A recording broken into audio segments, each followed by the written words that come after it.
receipt show returns. Every time the truth gets close, the pressure shows up. First, the strikes.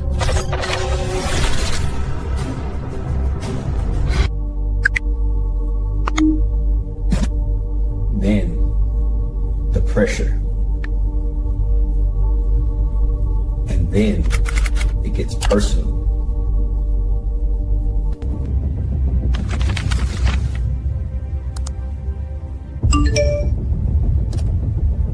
Legal threats sent to silence voices. But what if this isn't random? There are the times. What if it's coordinated?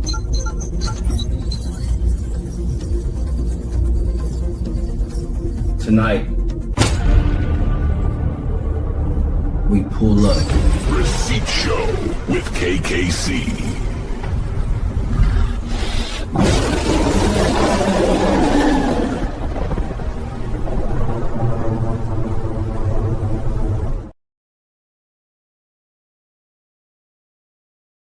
Slick tonight.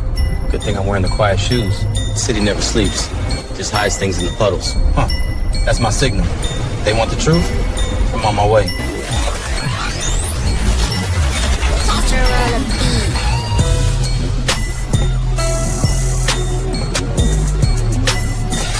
Pull up team, assemble.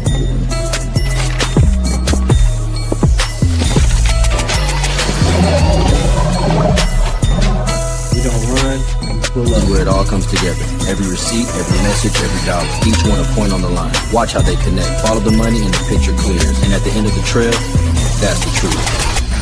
Receipt pulled. Breaking it down. Evidence loaded. Now we know. Let's pull up, team. They love to talk. I move on proof. Show me the receipts. The squad behind me, fact check everything. No cap, just facts. Pull up. Time to clear the air. Your truth is just a voice. And listen close. We got the receipts. That won't save you. Truth versus deception, and we don't lose. Team, time to end this. Truth stream pop! Being locked. Let's shut him down. Take this! He's freaking apart! Receipts don't lie.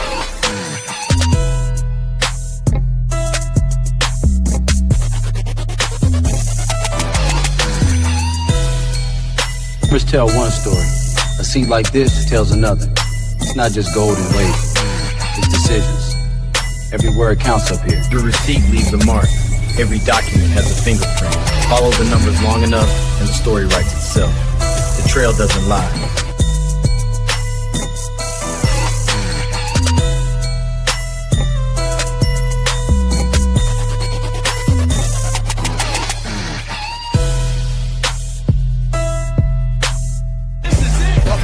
Stay tight.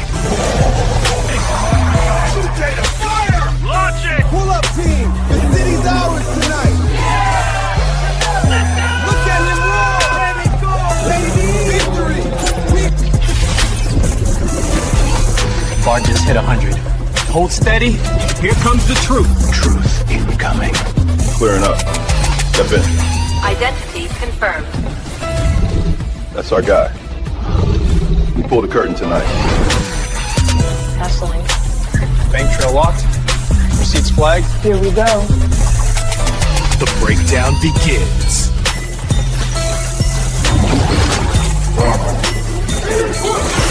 Corruption sequence initiated. Not today. Everyone, right? Truth data form. Counterattack now! Pull up team, go! Feel the truth! Truth counterattack activated. Last receipt. Truth over everything.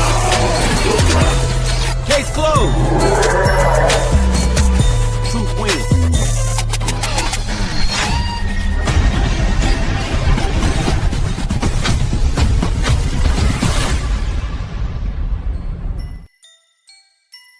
Peace, peace. It's your boy KKC, and we're back like your right shoulder blade. We never left. Shout out to the pull-up team and everybody that's in the chat right now. You are tuned into another episode of the Receipt Show with your boy KKC as we get ready to talk about they're doing it again. YouTube creators target Umar critics. It is crazy. Make sure you hit that like button. Go ahead and subscribe to the channel for more content and join the pull-up team.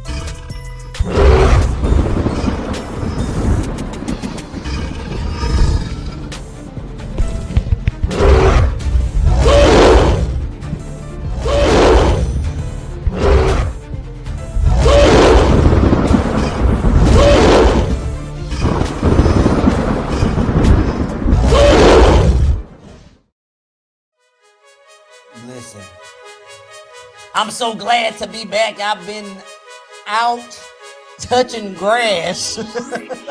Like they say you should do. Go out and touch grass. So I was touching grass. I went and saw my son participate in his first marching band jamboree, and my son and his people, they just clowned and won their division. So I'm proud of my snare player.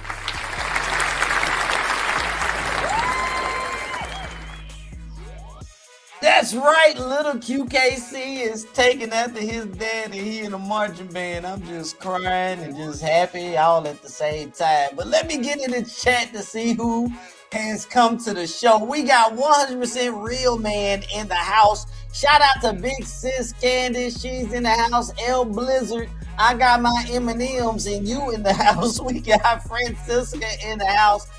Academic is in the house, and YouTube Up in the Clouds are in the house. And listen, it has been a crazy few weeks here in this YouTube space. Shout out to Laurie and my homeboy Scoop coming into the room. We are looking at a repeat in history. You know, they're doing it again, insinuates that this has indeed happened before, because it has. Back in the early 2020s, you know, around 2021, 2022, there were individuals that were going around attacking content creators on behalf of Umar Johnson, taking the attention away from what Umar Johnson was doing with scamming the community. It worked for a little while, and then things got really crazy.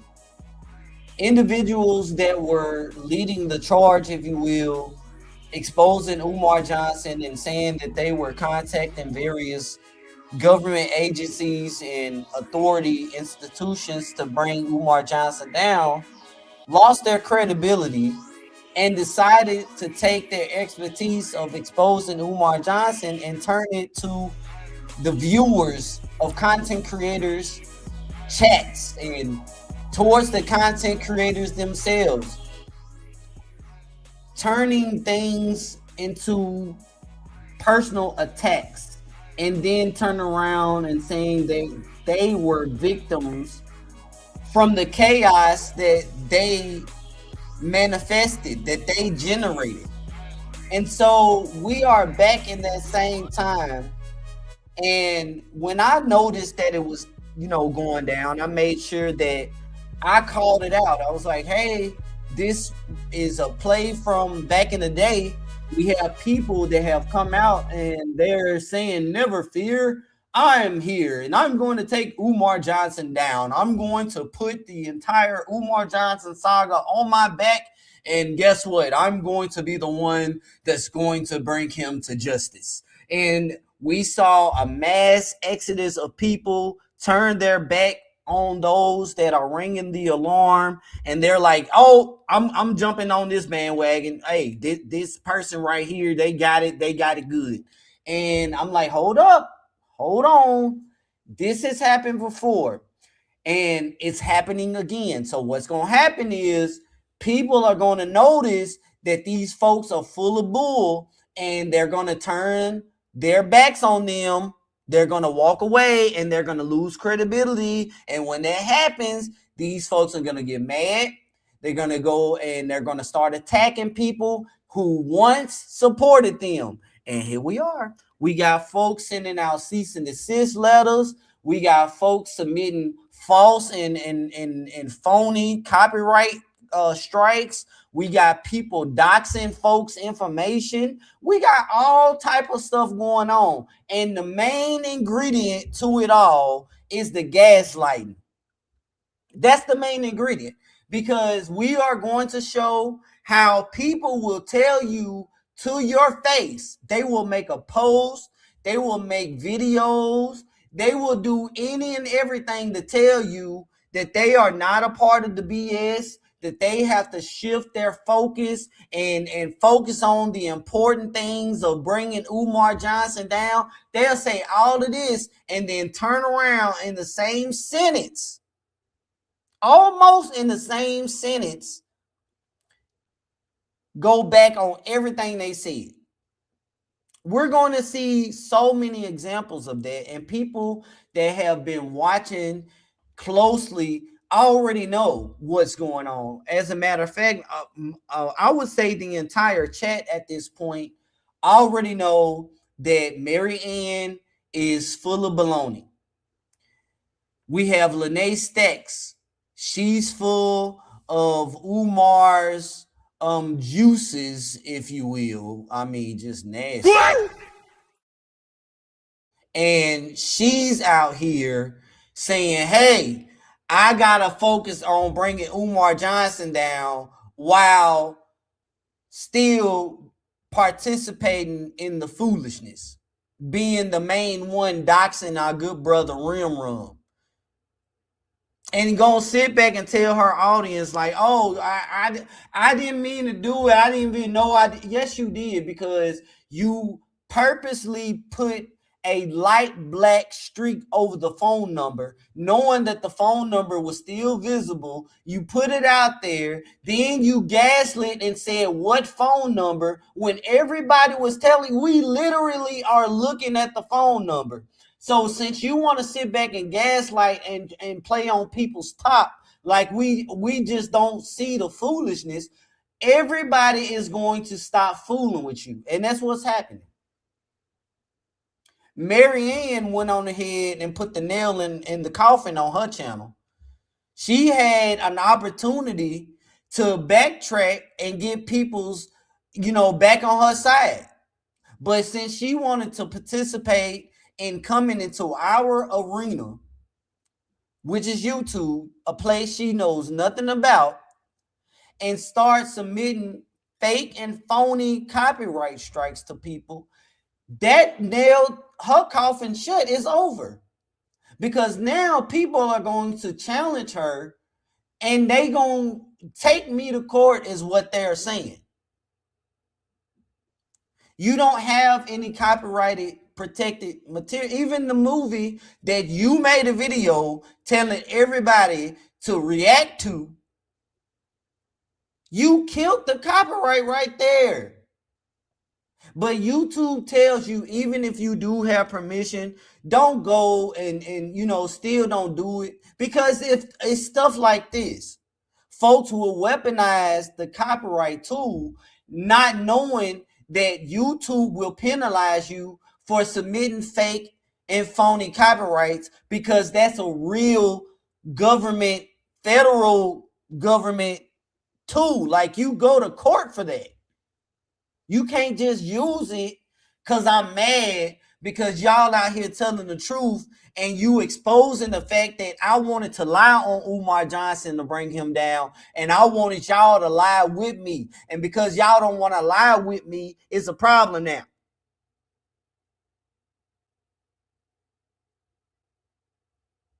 You can't just sit here and give permission for people to use your content and react to it. And for all of those people that I did too, I reacted to Awaken, but I cleaned up my channel when I was getting my monetization back. And that's one of the videos I took down a long time ago.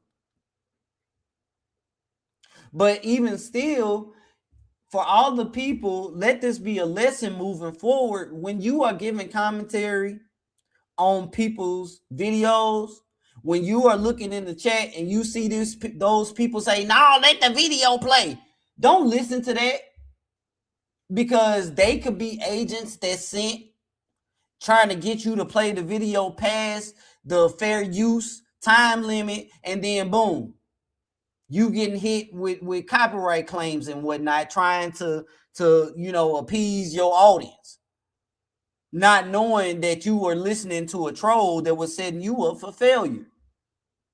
So do not allow the content to just run and play. Pause the content and give commentary. Speed it up a little bit. If you got to speed it up by a second and a half or whatnot, you're taking it out of its original element. So speed the video up a little bit. You got to do things because people will come and they will attack you when things don't go the way that they wanted them to go. So today, I think we will have an open panel for any content creators to come up and talk and tell their stories about what they're going through. But first, I want to make sure that we talk about the two content creators, Marianne and Lenae, that's currently auditioning for the main content creator that's pulling the strings. And that content creator being Anti Afro Svengalis, a name that is forbidden from being spoken over here. Now, I'm going to pull up a now, I guess, blocked Instagram chat that I was a part of with Lenae Stacks. And I want to show the people how Lenae peeped the bull a long time ago and wanted to bring it to my attention about the BS. Hold on. So while I pull this up, understand that these folks are not saying, that they don't know what they're getting themselves in. They're saying that to you. They're saying that to the people that don't know, but in reality, they do know what's going on. They do know what's going on. And so I want you guys to listen to this audio to prove what you're about to hear is Lenae sent me 2 screenshots back in February. Sent me 2 screenshots from Anti Afro Svengalis channel, where she was seeing how Anti Afro Svengalis continues to talk about me repeatedly after telling her followers and all her supporters that she don't come to my channel, she don't keep up with what I'm doing, she don't watch my content, she left me alone a long time ago, all of that. Lenae saw that and peeped it and called it out. It was like, okay, I see what you're saying. Like, this lady won't leave you alone. Don't believe me? Well, okay. So I don't know if you've seen these 2 things that I sent you. It's crazy out here in these streets. There's also a lot of things that have to be done on watching all of this that's going on, and I don't want him to hold on, y'all, my bad. I think I gotta refresh it because I done scrolled down and messed it up. Hold on. She talking about musty face and all that jazz. My whole thing is why did you feel comfortable continuously having relations with a musty face? That's just weird to me. But anyway, let's get back into hold on, it's still loading. I don't know, it's still loading. All right, here we go. So I don't know if you've seen these two things that I sent you. It's crazy out here in these streets. There's also a lot of things that have to be done a certain way in order to do them publicly, because Musty Face is already on watching all of this. I don't want him to bubble off of this or to feel cocky, which he already is. He's over there talking about he gonna put a Haitian flag on the building and all that other stuff. He just good and weird, but he's trying to. He's psychologically messing with people or trying to poke at this. She shouldn't have never damn called him. All right, so here is one of the posts that Lenae had screenshot and wanted to send out, talking about, you know, what was going on or what she witnessed. And so right here that you see on the screen, it is Anti Afro Svengalis. All right, the Umar Johnson groupie versus the Umar Johnson reject. Do you not see how first of all, these women, Mary Ann and Lenae, can't even get a clue to the fact that this woman, Anti Afro Svengali, is clowning y'all. All while saying she supports tail when people are literally playing in their faces. And that's disturbing to me. Because if I'm the Umar Johnson reject, well, then who the hell would be the groupie? And it's a woman in the picture. You see, you got the Umar Johnson rejects circle, which is the little monkey. But then you have the Umar Johnson groupie, which is a woman. Umar Johnson groupies and rejects can be any gender, according to Svengali. A groupie is one who currently does or has the potential to interact with Umar Johnson. Well, damn. That would mean that Lenae Stacks and Mary Ann would be the groupies, because who is out here saying call Umar Johnson? Who is saying that they are in contact with the family?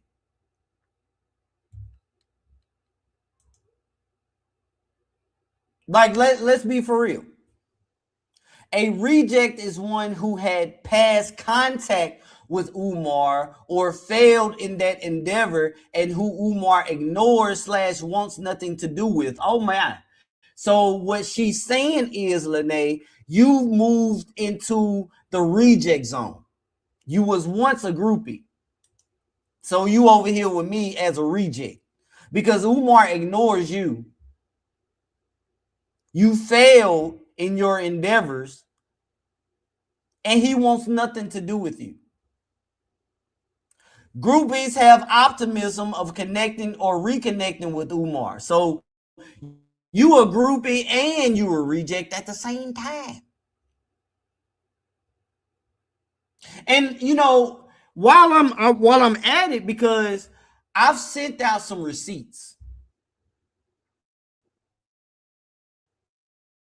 This isn't the only receipt where Lenae sent to me what Anti Afro Svengali said about me, but it's also talking about her too.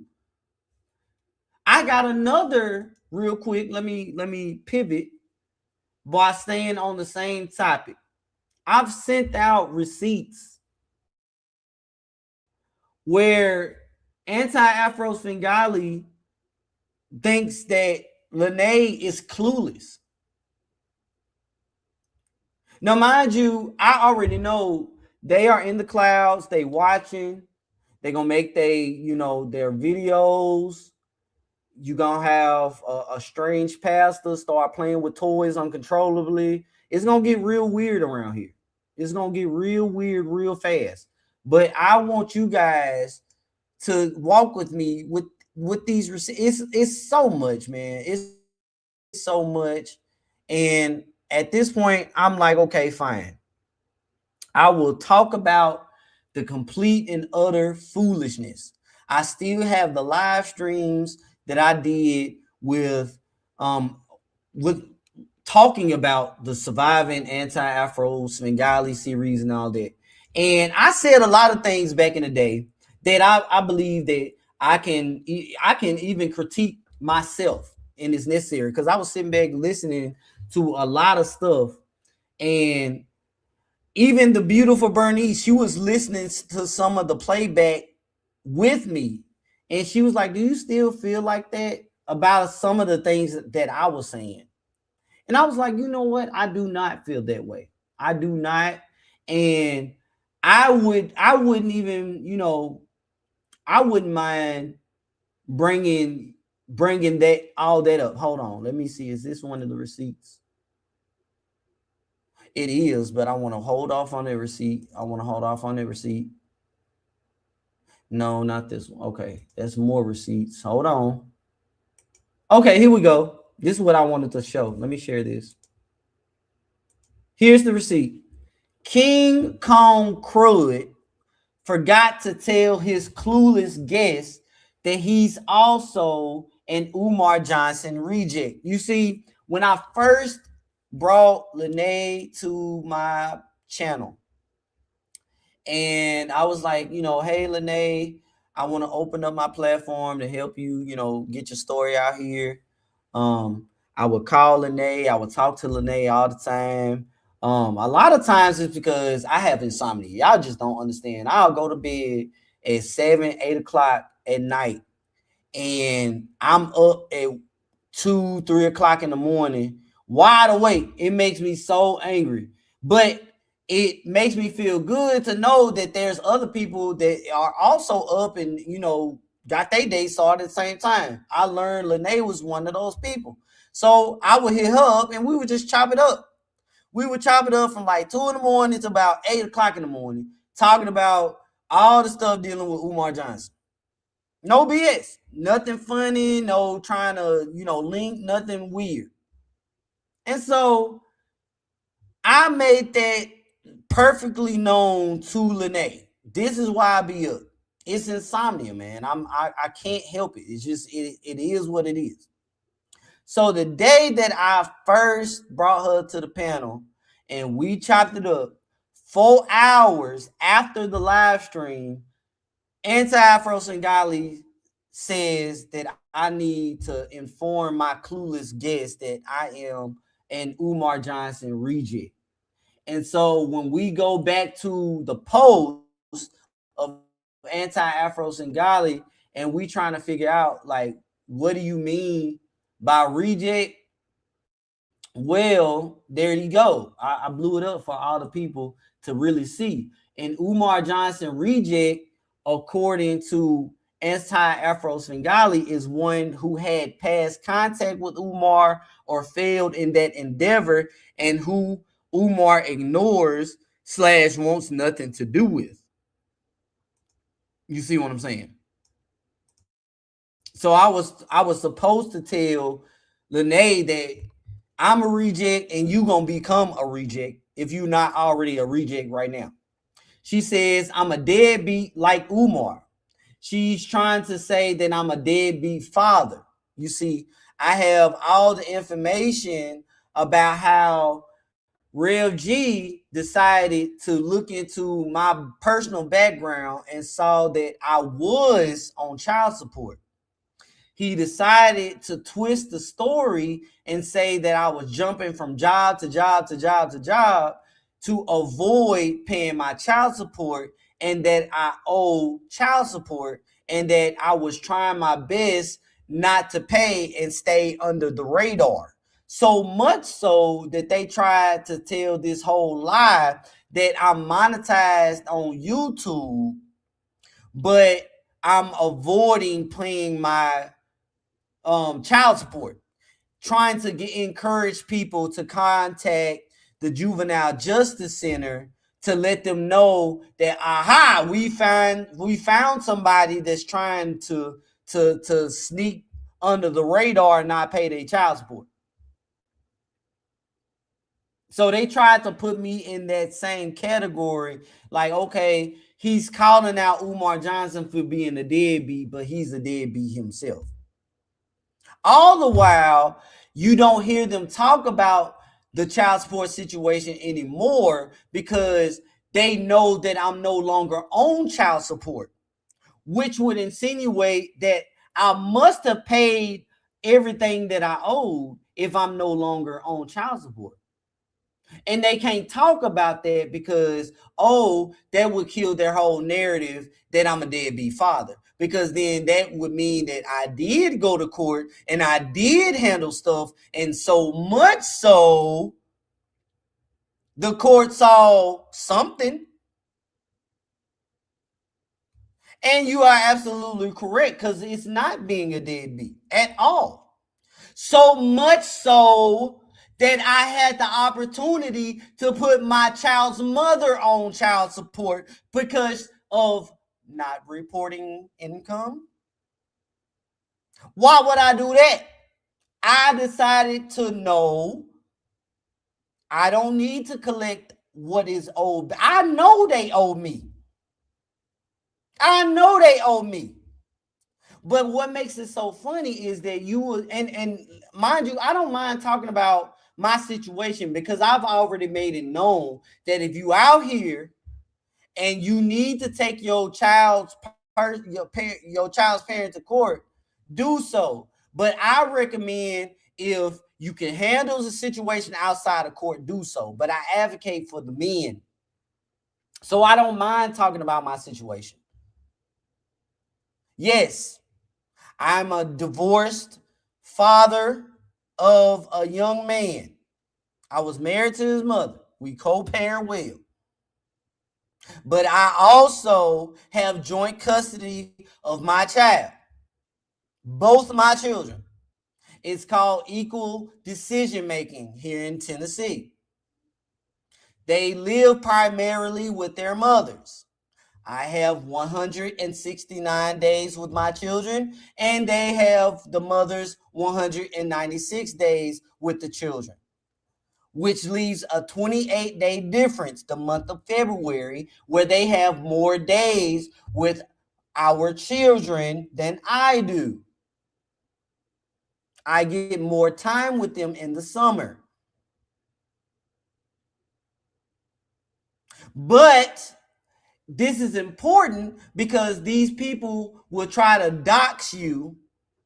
They will lie about your situation so that you can come out here and talk about your situation. But I don't mind talking about my situation because my situation is decent and in order. You see what I'm saying? I was on child support and I did not owe any child support at all. And I did not run from any of my obligations at all. And I am not a deadbeat father. People that are friends with me on my personal social media accounts can verify that. I love my children. I'm a very active father in my children's lives. Has a TBI. Yes, I do have a traumatic brain injury. And it's a damn shame that I have a .40 caliber bullet that's broken up into shards, which means I have skull fragments scattered throughout my brain. And I'm still making sense better than you. That is a problem for you. Because how the hell am I out here with a traumatic brain injury and I'm making sense? And you have all your bird brain tentacles and neurons and all that.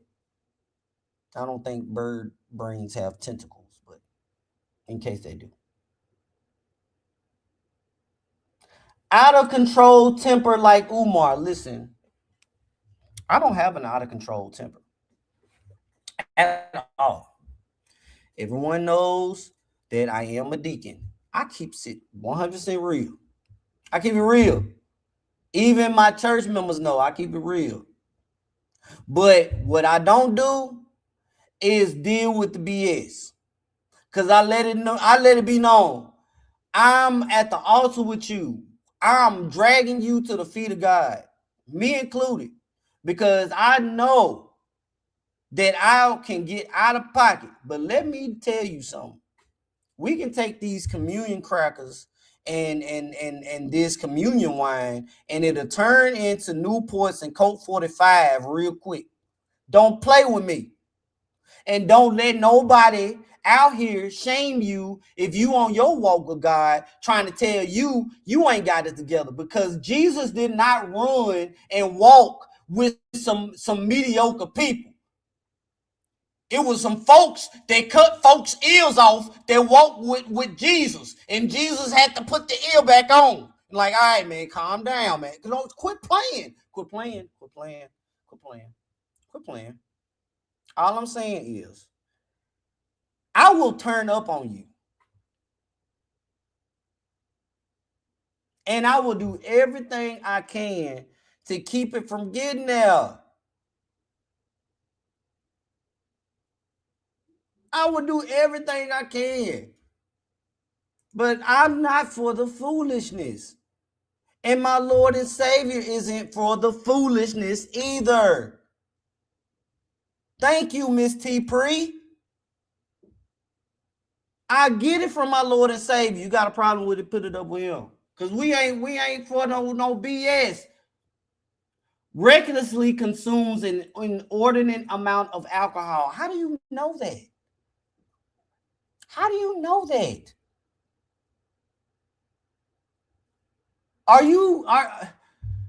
I have no reports of alcohol poisoning and any DUIs or any domestic cases stemming from alcohol.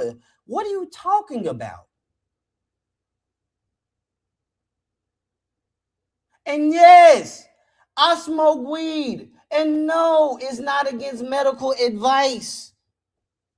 It's not against medical advice. It's actually recommended. What are you talking about? Do you know what weed does?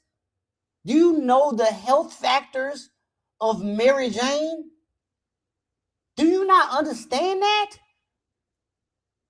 I mean, goodness. Even the word says plants that yield forth a seed. Yes, I will smoke the loud, but I smoke the herb that gives a seed. Why? Because he says it's for me.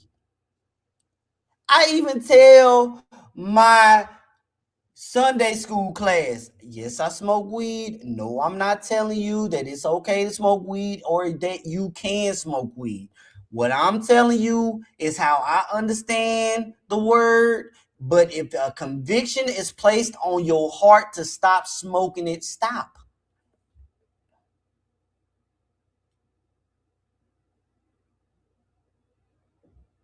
I'm finna smoke some weed right now. What are you talking about? You trying to tell me I can't smoke the weed?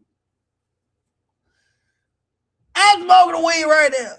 Is it illegal in the state of Tennessee? Yes, it's illegal. It's illegal. But guess what? THCA isn't. So how do you know I'm not smoking THCA from the local smoke shop that's up the street from where I live? What are you talking about? America's police, Anti Afro Svengalis, always after somebody? I told the judge over my Social Security disability case when I was in court. They asked the questions, Svengali. Do you do any illegal drugs? I said, yes. How often do you do the legal drugs? Every day. When was the last time you did the illegal drugs? Before this case and this hearing started. What is the illegal drugs? Marijuana. Moving on in the case. That's what happened. That's what the judge did. Don't get mad at me. I told her myself, and she ignored it. So there you go. Okay? All right.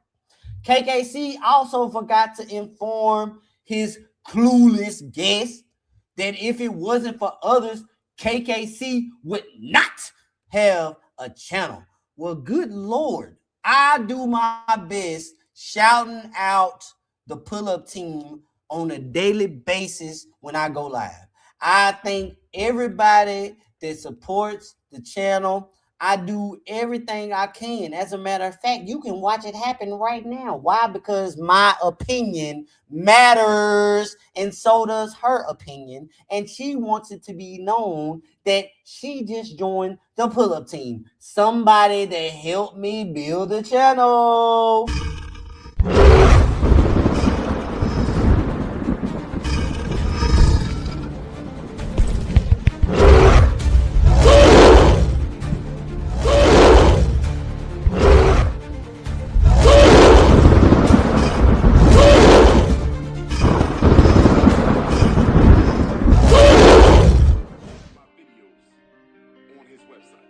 Yes, we got my opinion that accepted the call to join the pull-up team, and she answered that call. Welcome to the movement.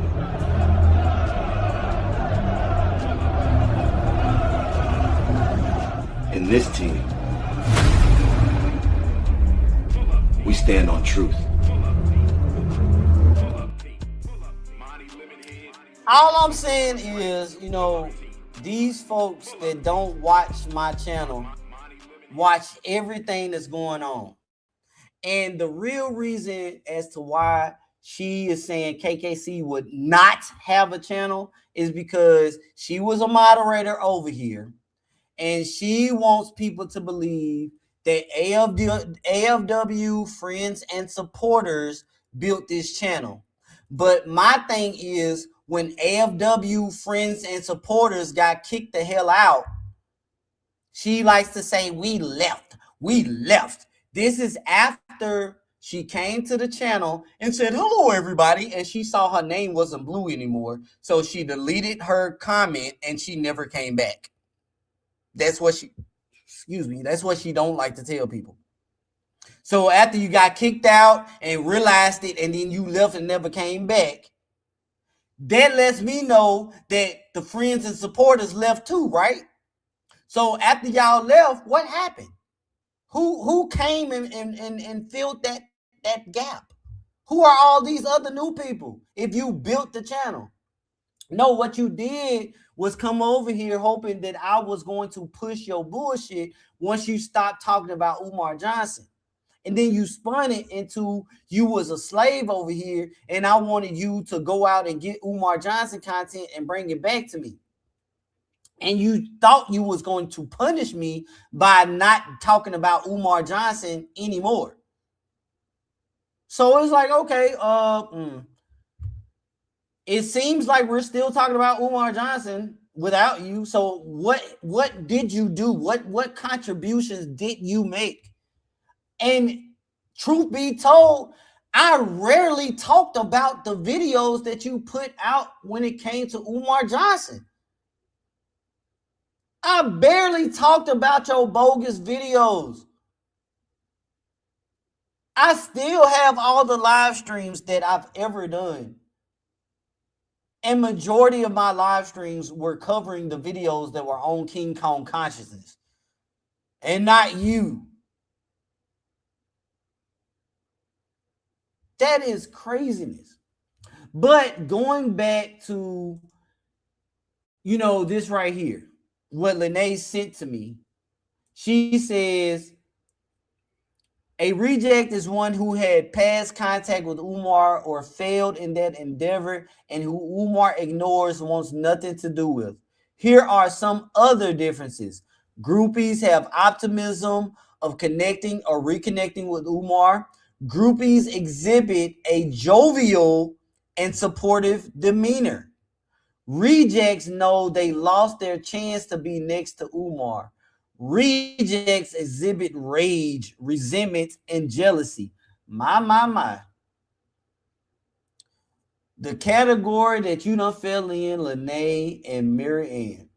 Groupies go with the flow and refer to Umar by name or the monikers Umar, self-selected, aka King Kong Consciousness.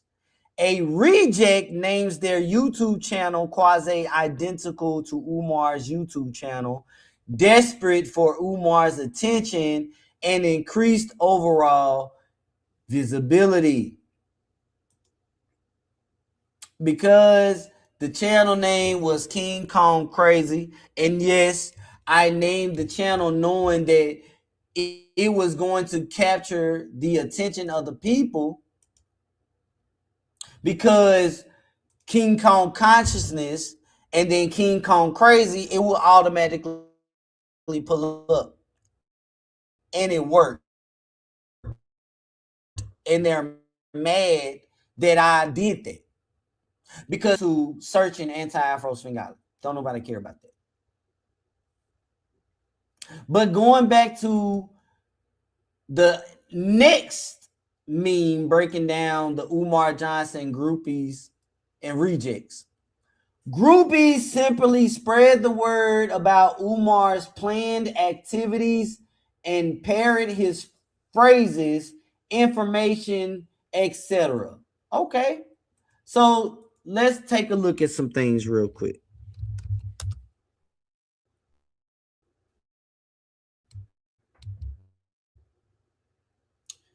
Let us take a trip and let us go to her quiet power.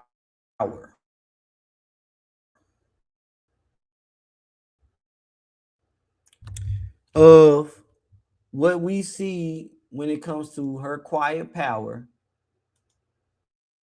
And also let me pull up Umar Johnson's Instagram. And let us see if we see anything ourselves. I'm pulling up the Umar Johnson Instagram.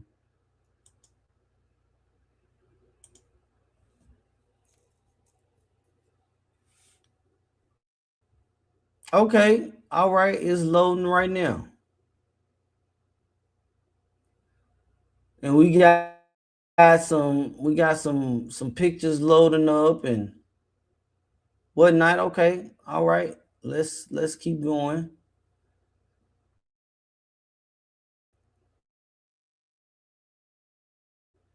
So let's see. Which one do I want to pull? And if you guys can hear me, please put an 8 in the chat. I want to make sure that you guys can hear what I'm saying.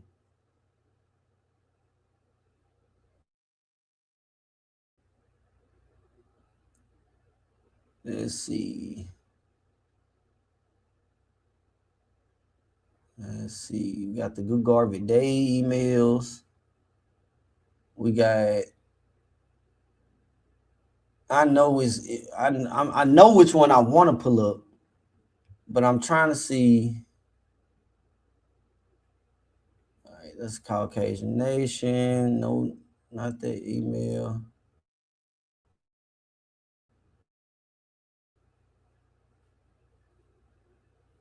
I'm text message later. I'm just trying to find it first.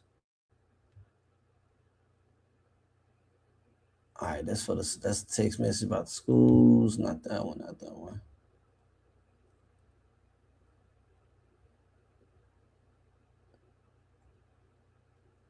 Ice Breakfast Club. Okay, let me keep going. I come back and search for the text that I'm looking for. Is this that I'm looking for right here? Share this tab. The AI FDMG Church.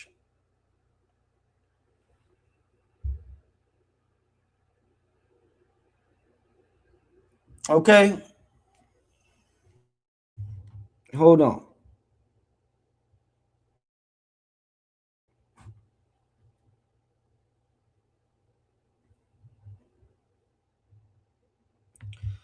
All right. So you guys see, you know, the AI. That's not the case. FDMG Church. We already know, you know, what that's all about. What we want to look at, based on what AAS has said about groupies, and let's go to the live streams. Did she take it? I think she took it down. Or did she change the thumbnail? She did. I'm so proud of you, because you knew how stupid that shit looked. But let's see if it's still on your post. What?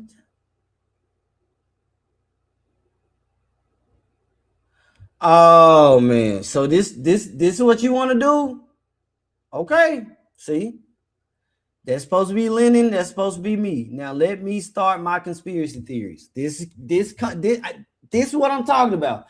This comes after you said you want nothing to do with the bull, that you want to just focus. Don't let whack people fuck with your dope energy. Ain't nothing dope about you. I don't understand. Is the point to disregard facts and watch them create a new narrative? I don't know what you're talking about. All right. I have no time for anyone's mess. I'm in a war. Okay. There isn't much to do but wait. You got Sesame Street characters. Weird. Time to get serious. You ain't getting serious yet. It's time to get serious. I can't believe that some people still think that the FDMG is possible. Where you got this cat and your evil sidekick.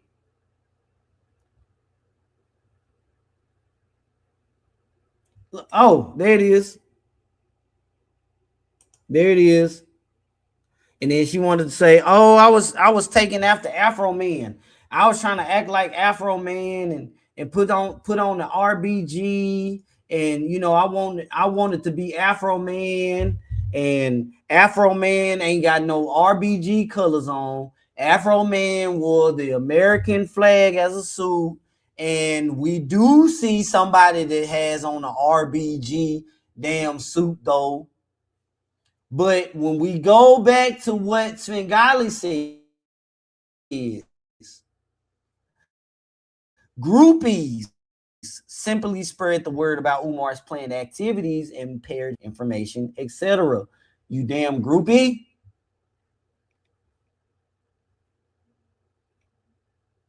That is the problem around here. Rejects focus on claiming credit for being the first to drop every significant fact and circumstance related to Umar. Groupies host YouTube channels and post comments to support Umar's existing claims and declarations. Rejects capitalize off the research/work of those who have undertaken which the reject is not capable of. Groupies focus most of their attention on Umar and other groupies who share their similarities and views as related to Umar. Rejects go on rageful, drunken, or drug-fueled attacks. Well, it's been said that your girl has been taking some swigs of the alcohol, so I don't know. So let's see. Rejects capitalize off the research. Okay. They drunken and drug-fueled attacks. Rejects target those whose past or current Umar-related content exceeds any level of recognition above or beyond what the reject could achieve. Man, oh man, oh man. So we have Lenae and Mary Ann fitting inside of the reject and inside of the groupie category. Stephanie says, "I'll have you know the term abandoned shelters was a key contribution to the work done around Umar and will certainly be his demise. Absolutely.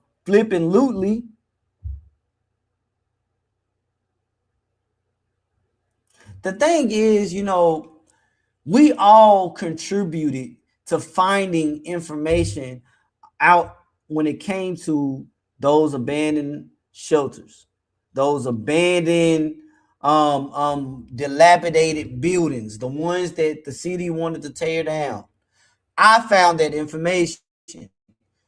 It wasn't Anti-Afro Svengalis. You see, Anti-Afro Svengalis' only contributions to the Umar Johnson saga was the fact, I know it was the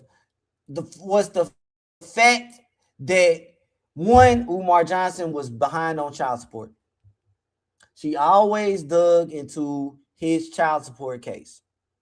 Two, she always contacted any college institution that Umar Johnson was going to speak at, providing any sound bites or clips to discourage the college to allow Umar Johnson to speak. And she would report him to the FBI and all these other government institutions, local authorities, if you will, trying to get the man jammed up and arrested and brought up on criminal charges. That's it. That is all. That is it. That is all. She did not provide anything else. All she wants people to do is get on the phone and become rogue or vexed informants like she is. And she has Marianne wanting people to do the same. Call Patrick Bishop and contact headquarters. Now, I want to get into some other things that has taken place when it comes to Anti-Afro Svengali and the foolishness, if you will. There is this whole,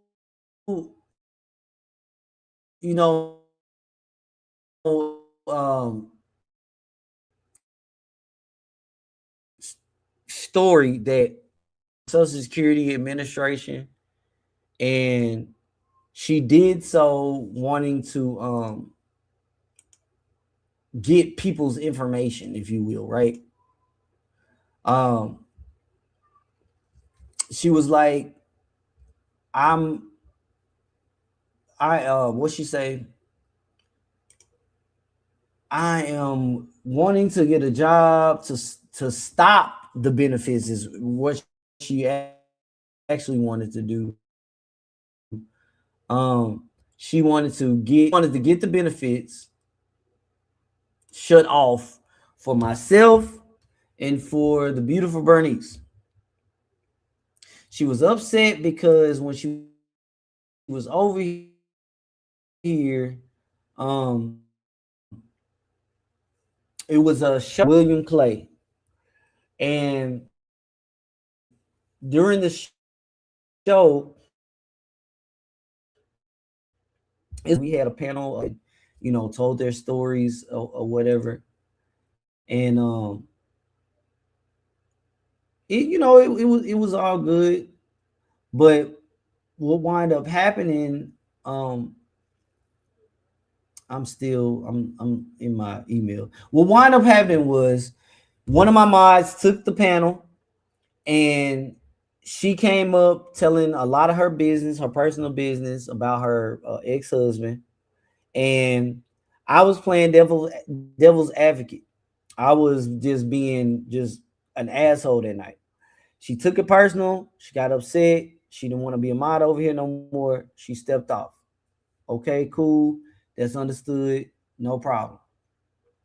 But what wound up happening after that was she went back to Svengali and raged out.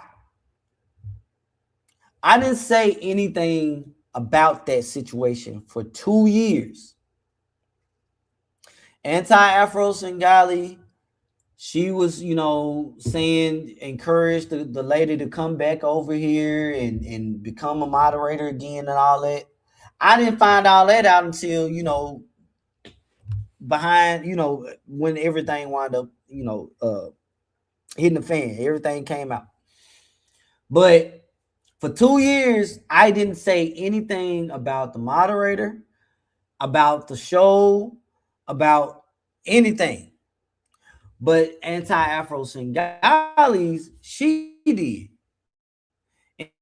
And she kept on taking little jabs and little jabs and little jabs. The lady wound up getting a job at Social Security redeterminations.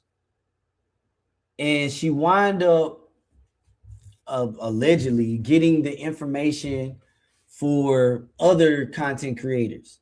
And Anti Afro Svengali, she knew that the lady was doing this, but she didn't say anything about it. Let me see. I think that for one, I want to say that I sent that's Brown first. What is this lady? Look, hold on. I think I sent the screenshots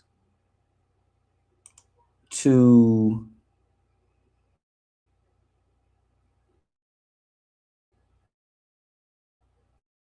no, not that one. I think I sent the screenshot to somebody. Let me see. I got the Clueless email. No, not that one. What's this one? Do. Okay, here it is. This is what I was looking for. Let me share this tab. So what wound up happening is she gets all this, this information. Anti Afro Svengalis knows about it. She doesn't say anything until her and Mona falls out. And so she switches the story and changes it to I was working with the moderator who went by the name of Mona De Leon. She changes it to I was working with her to try to obtain young Pharaoh's medical records. And that Mona and I was also, and others, were getting the information of people's social security numbers and whatnot around the YouTube sector.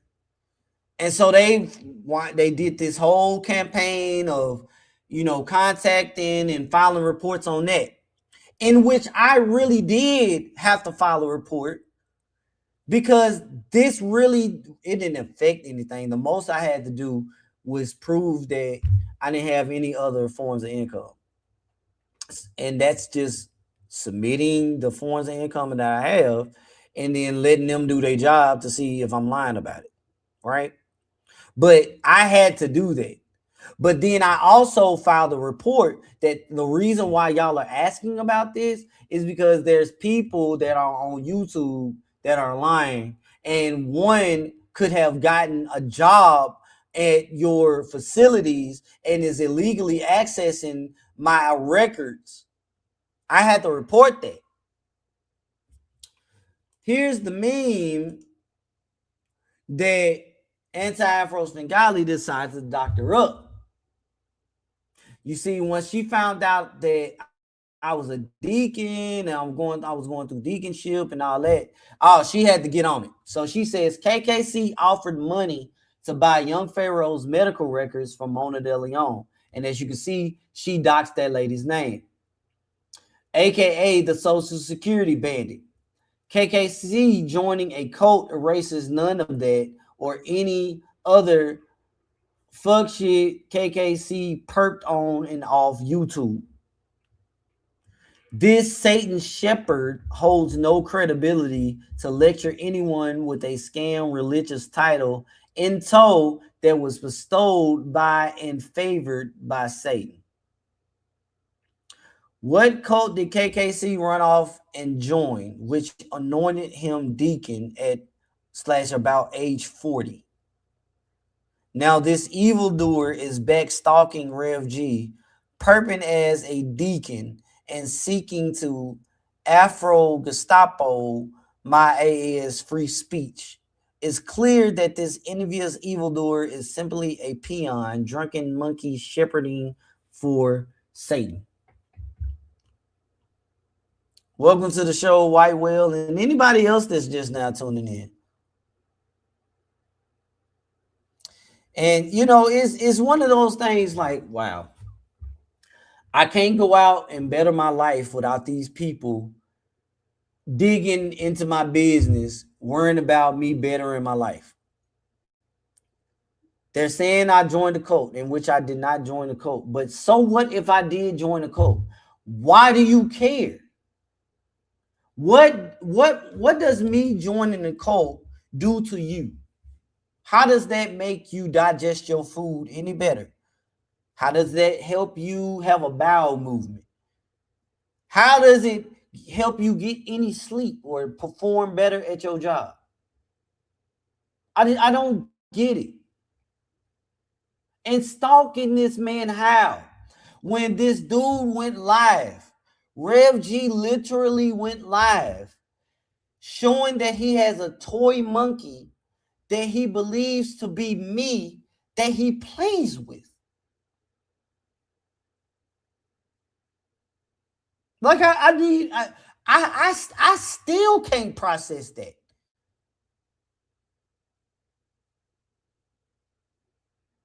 Like literally, I can go to Rev G's channel right now, showing you the artwork that the fool did on me. I can do that right now. As a matter of fact, I will do you one better. I will pull up that email, the screenshot, because I had to send it to Black Anonymous to let her know the foolishness that she did.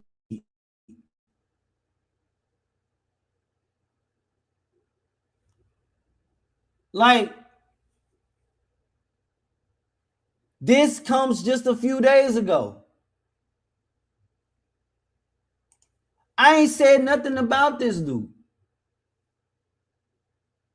at all. And this comes after multiple times of him telling his followers he don't come over here to my channel. He doesn't keep up with what I do. He nothing. To the point to where they just came on out and were just like, okay, yes, fine. We follow him. We keep up with everything he do. I even got toys that I play with that resemble him.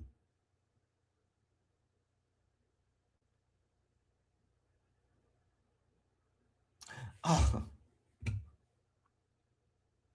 my God.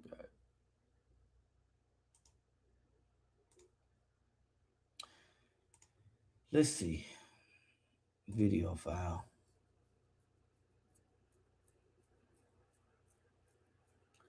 Video file. Let's see if I can pull up the video file, man. Because all of this comes after. Now, this is how you know certain stuff just don't age well for these folks. It never does. It never ages well. It never ages well. We are going to get into this entire live stream that I'm putting on the screen right now, that I'm about to play. I'm not going to play the entire thing. Oh, never in my life. I said it on the. Hold on. I can't. to try to contact the person that's still locked up, I say it to the first person who started this shit, who was Poetic Flacco. My life, man. That like twisted. I'm trying to commit a crime. Thank you publicly. You off. All of us on the black community. I helped Umar Johnson and get the young men. You off. All of us doing these videos on Umar is not just because we have nothing better to do. Everyone has their own reasons for making sure people are kept informed about what Umar is doing. And KKC's reasons are because Umar ripped him off. Umar knows KKC is a thorn in his side because he has every right to recoup what Umar stole from him. He has a right to do that. Now, is he going to go to court and sue him, knowing good and damn well he probably never will collect? No. He has a right to recoup what Umar stole from him. How would you have responded if Umar ripped you off? You would not just say, okay, Umar ripped me off, it's another day.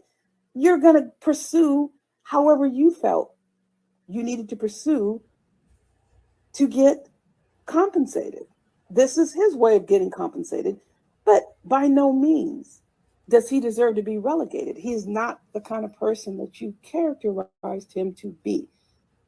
Also, I want to say that you mentioned the situation with the person who attempted to take his life. Obviously, that person is sitting in a jail cell waiting trial. Now, this is where I say thank you. Now, I wanted you guys to hear that portion because what I'm about to show you next, it really matters at this point. She was saying that, he got shot in the head and whatnot. And okay, cool. Well, let us stop sharing this screen and let us hold on, y'all. Let me share. All right.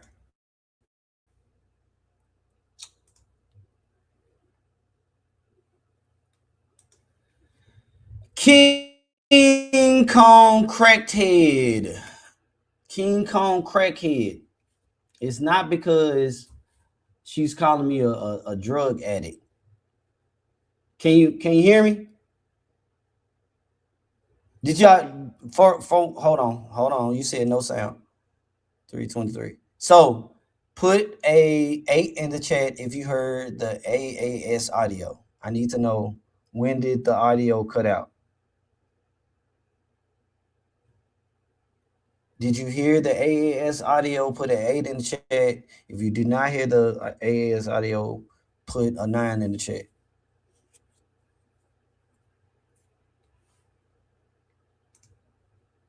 Okay. All right. Cool. All right. So she calls me King Kong crackhead because I was shot in the head. She says that I'm not a victim of her or Rev G. This is a deadbeat loser who became resentful after we wouldn't be his slave so he can make money off Umar Johnson. I told you. She feels in her heart of hearts that I wanted her and Rev G to go out and mine Umar Johnson content and bring it back to me so I can put the content out there. So she views herself as a slave that ran away from what she considers this channel to be a plantation. And she's like, all the people that's over here are slaves. Anybody that's helping with bring Umar Johnson content over here to me are slaves themselves, which eliminates her being the person that was bringing me Umar Johnson content solely. You see how stupid that sounds. But these are her claims. And she stopped talking about Umar Johnson because she refuses to be a slave for not only myself, but for Len and Honor. And so she says that Len and Honor only talks about old Umar Johnson content because he can't get any new material because she's not talking about Umar. She says that because she was the one that brought him over into the Umar Johnson space, and he was talking about Umar because of her. She doesn't say that about me. She just says that she was a slave and I wanted to make money off of Umar Johnson based off her. KKC started attacking us on sneak panels, making money off us. Well, guess what? She means sneak panels being the show that we used to have called Beer and Blunts, which was a members only show where we would just have live streams strictly for members only. Well, you're going to be mad because we're going to do it again. We're going to bring back the sneak panels where we're going to have members only live streams and we're going to talk about you. And we're going to make money off of the content that I did back in the day, talking about the stuff that you did around YouTube. Yes. It will be the return of the sneak panels. And guess what? If you want to be a part of the sneak panels, you have to join the membership. That's what's going to happen.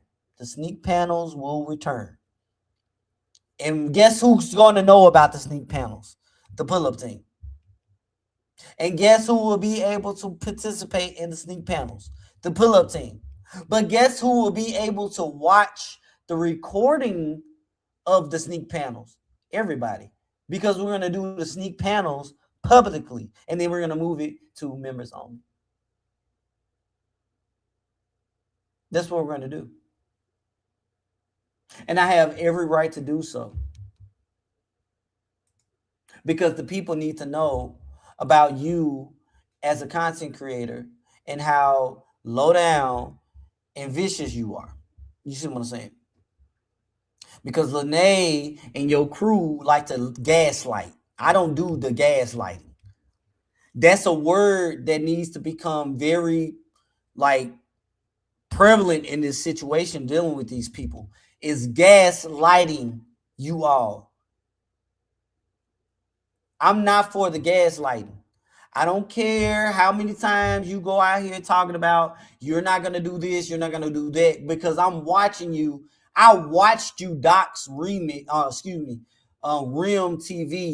Lenae Stacks. I literally looked at that. I looked at the phone number. I read your message when you said what phone number. And so I said, okay, I'm going to call him. I'm going to call Rim. He didn't have my number. I didn't have his number. I'm going to call him. So it's recorded. Since you want to sit back and say what phone number, the phone number that I called that he now has timestamp with his phone provider. The queen has spoken, the queen of gaslighting. That's what you are. You're a professional gaslighter. You are a federal gaslighter. You have federal clearance to gaslight. And you think it's working. KKC started attacking them and wanting to make money. Not only did KKC tell A through Z lies about me, he trashed Rev G's successful 20-plus year marriage while his lasted not even 3 years. Yep. We saw that this ain't that, and we went on ahead, and it is what it is. And we co-parent for our son. I didn't waste her life. She didn't waste mine. But we have a grown-ass man here on YouTube playing with toys, and you want us to believe that he's in a happy marriage. That his wife is okay with him playing with toys. You want us to believe that his wife is literally okay with him making cartoon boobs of other women. That's okay. There's no woman in America that is married to a man that's not going to take issues with that. That's what you want the people to understand.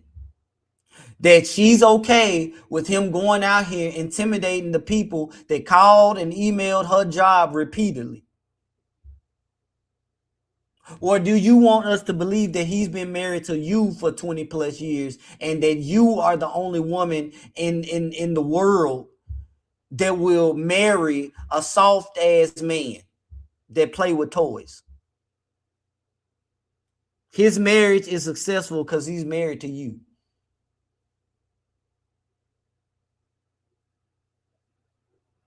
That's what we are to believe. Okay, all right.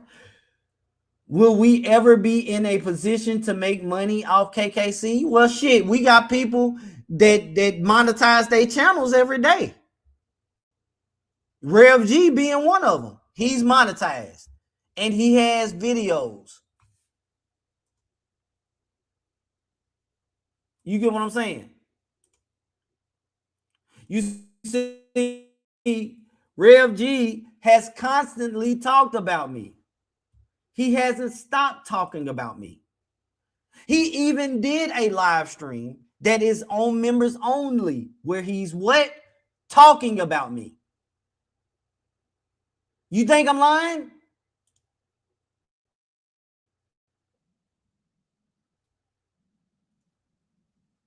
Channels.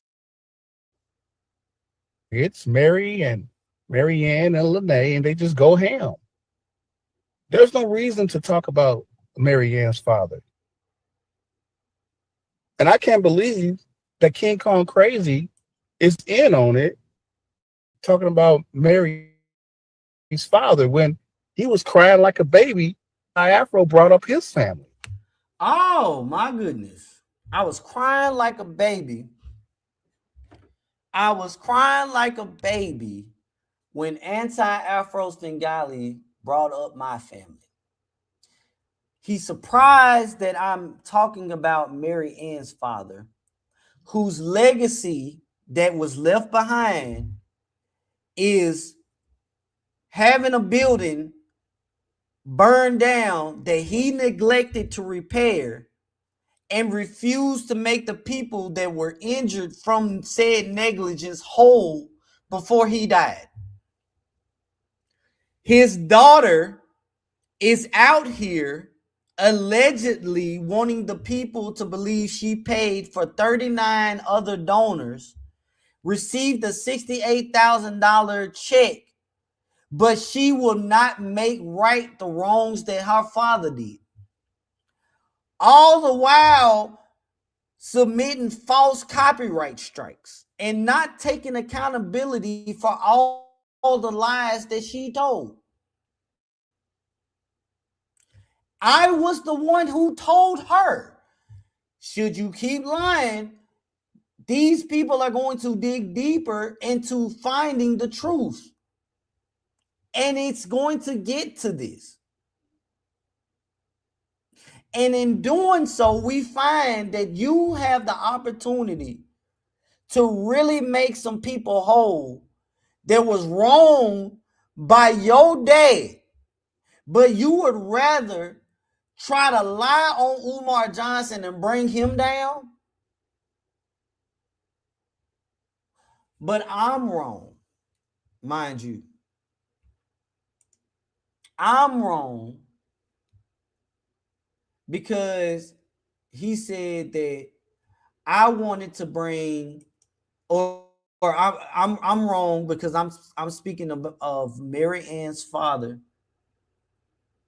and I cried like a baby, is what he said. Well, how bad was it? What depths did they go to? And why did they talk about my family? Was it because KKC is out here breaking the law, or he's done something and he needs to be brought to justice behind it?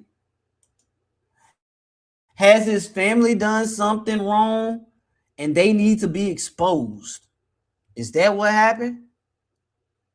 Or was it that Anti Afro Svengali is so mad that she's no longer a moderator over on this channel that we exposed all the foolishness that she had been doing around these YouTube streets. And I finally went public and I shared the emails that she was putting out here on all these people. Could that been the case? Rev G, that I exposed the foolishness in those emails? You remember when I kept going live and telling the truth, and then Anti Afro Svengalis would submit a privacy complaint and they would take the live stream down, and then I would turn around and reschedule the same live stream again, and I would come back and retell the story. You remember that back and forth? And the people saw that, and the truth was so heavy that she had to do something. What did she do? Well, you are about to hear it and see it for yourself, because we are tired of the BS that's going on around here. And it's time for us to let it be known that it's over, man. We're going to tell these newcomers what happened. Shout out to Miss T Pre, because Miss T Pre, we're gonna play your song. I mean your video. Oh yeah. Let me see something, y'all. I think I want to I'm gonna see if I got a song. Okay, it's not in this email. It's gotta be in this email. There's something that I'm gonna drop. I'm gonna see if I know I do. Let's see. I know I do. It's 23-21, so it's gotta be 2023. I got. Okay, I sent those. Oh. I forgot. Hold on. I know what I gotta do. Let me stop sharing. I hope this works. I got a few things I want you guys to hear. I got some clips that I need you guys to hear, and I really hope I really hope that it works, what I'm finna do. Let me take this down. Video file. Boom. Hold on. I want to remove this from. I didn't mean to remove it all the way from the studio. Hold on, y'all. Put this back on.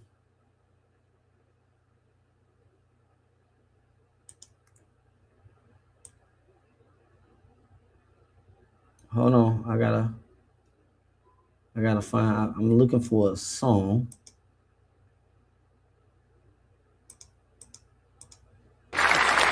Hold on.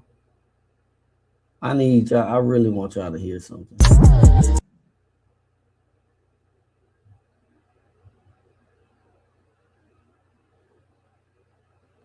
All right. I know it's not gonna be.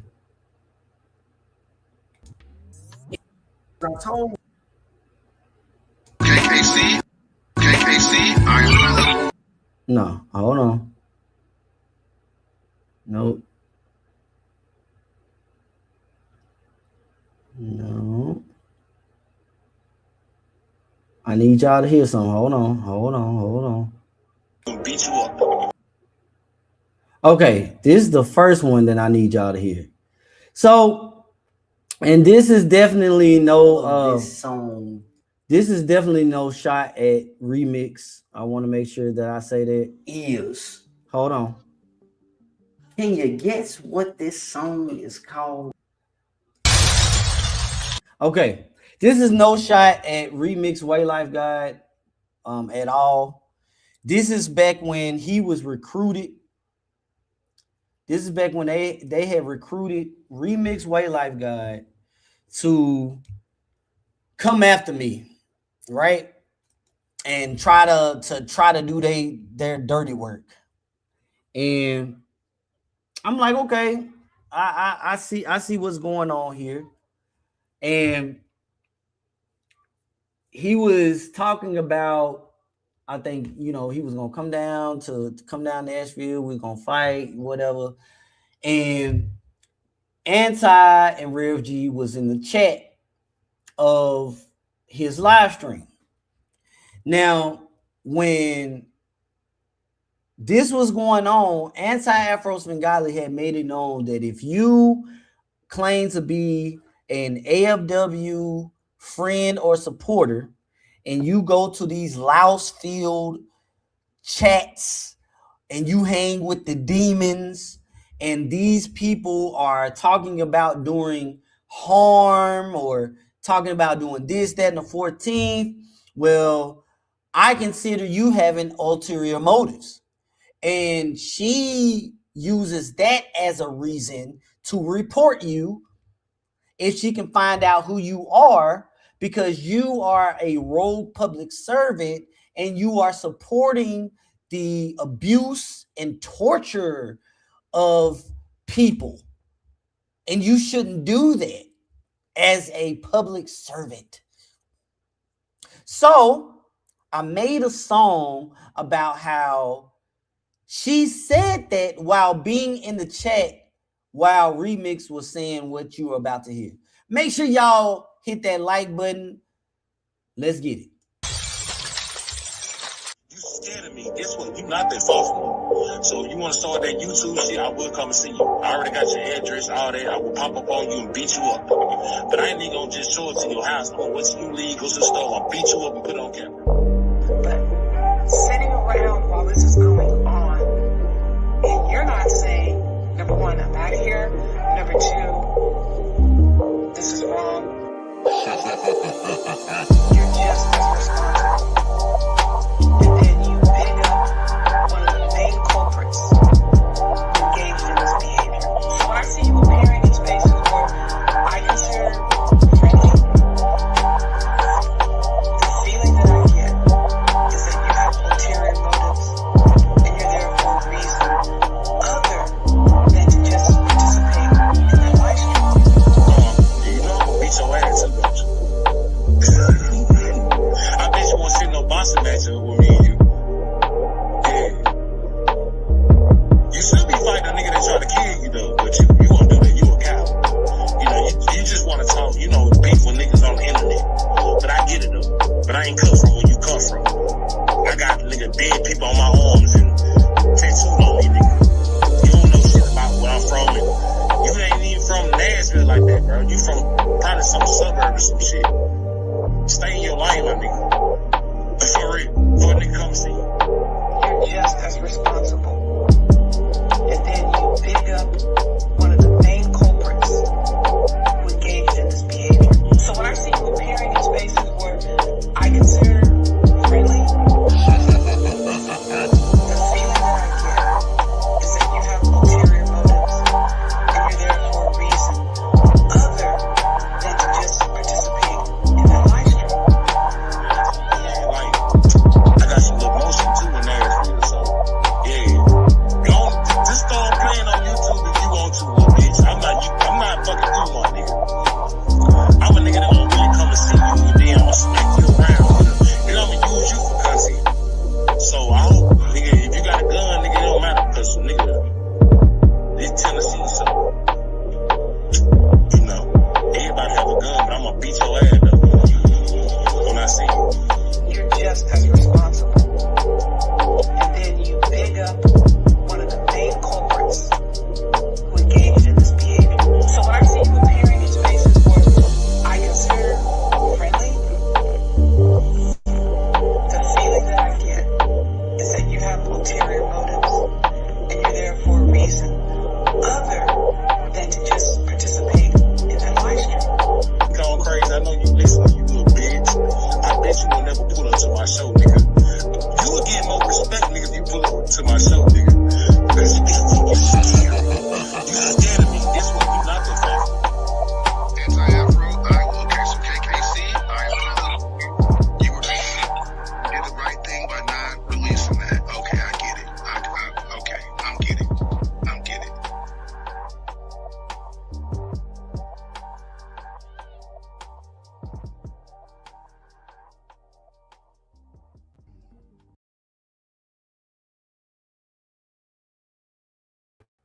Now the thing is, y'all, at the end of the song, you heard remix, so King Kong Crazy. I know you listen to you little bitch. So there was a voice recording because they called my father live on YouTube and left that voicemail on my father's voicemail. My father is gone now, but he called me and was like, "Hey boy, who the hell is King Kong Crazy? And why are these people calling me?" And I'm like, "Oh man, they done called my daddy, bro. Like, are you serious?" So he sent me the message. I added it to that song. But mind you, this ain't that's not the only, hold on. That's not the only. Let me do this. Okay. 26. Let me keep going. I got so many recordings. And shout out to Raw B or Raw G, excuse me. Okay. Shout out to Raw G. Because last night Raw G did a great show about Rev G and his dealings with social media and the creepiness of him playing with toys and the accounts that he follow on TikTok. Is very subjective, and people can argue whether he's following accounts that he's a baby boomer and so that's okay. However you would like to spin it, because when that original documentary dropped, people were trying to protect him and say, hey, whatever. Okay, well, I got a little audio of my own, and it comes directly from Rev G. And I think that you all can make your own, conclusion. Draw your own conclusion of what the heck are you talking about, Rev G? Outside of YouTube, if you heard them say it. But because he's on YouTube, he can say these things and nobody will bat an eye. So coming up after the interlude, we have Man of God. This is the album. You're listening to an album that I dedicated to Rev G. Rev G likes to create songs, and he likes to, create little weird videos about people. And he likes to take clips of things that they said and, make his music. So I created an entire album, and I entitled it The Gospel. And I took a cartoon drawing of Rev G and I presented it to him as a gift. We are about to hear the interlude of the album, and we're going to hear Rev G's favorite song, allegedly, on this album called Man of God. Here we go. This is a Drunken Monkey production.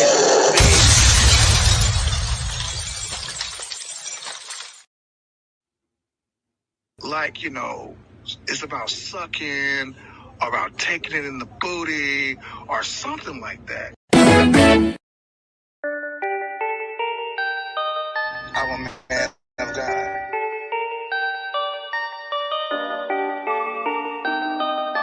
I'm a man of God.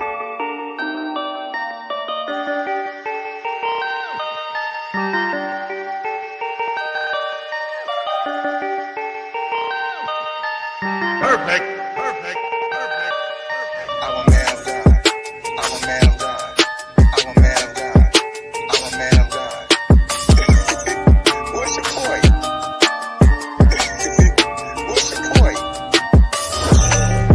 I want to stick a dildo with his asshole. I mean, anybody that know me and been here know good and well I'm a man of God. I'm a man of God. I'm a man of God. I'm a man of God. What's your point? What's your point?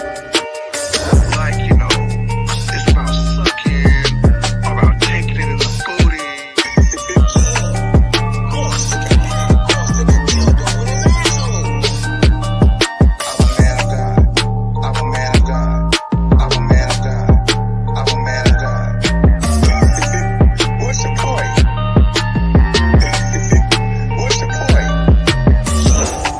I want to stick a dildo with his asshole. I'm a man of God. I'm a man of God. I want to stick a dildo with his asshole.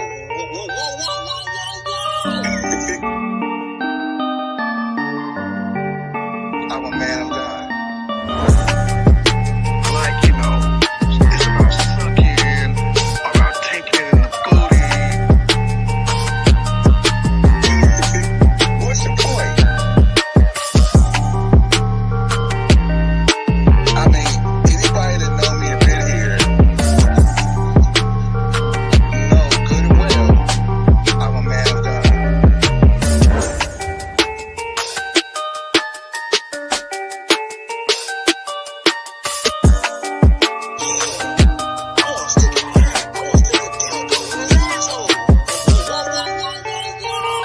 I mean, anybody that know me and been here know good and well I'm a man of God. He a man of God, and don't you ever forget that. Don't you ever forget that. If you are just now tuning in to the Receipt Show with your boy KKC, we're talking about they're doing it again. YouTube creators target Umar critics. And I don't understand why, but the question that's on the floor is this a coordinated silence campaign on YouTube? Is that what we are dealing with? I don't know. But one thing I can say is I am sick and I am tired of the BS, y'all. I really am. I'm not gonna hold you. And so if you don't know about the anti-fraud warriors or what they do, well, it's time for us to talk about it. They have been going and going for over a year, and I haven't said anything. And this isn't a response to anything that they have said. This is me letting you all know of the dangers of dealing with people on YouTube and not thoroughly doing your homework, because had folks, the newbies, if you will, came into this part of YouTube and they did their homework and didn't trust everybody, they would have known how to move in this space. But that didn't happen. So make sure you are hitting that like button, subscribe to that channel, turn on the notification bell. You are tuned into the Receipt Show with your boy KKC.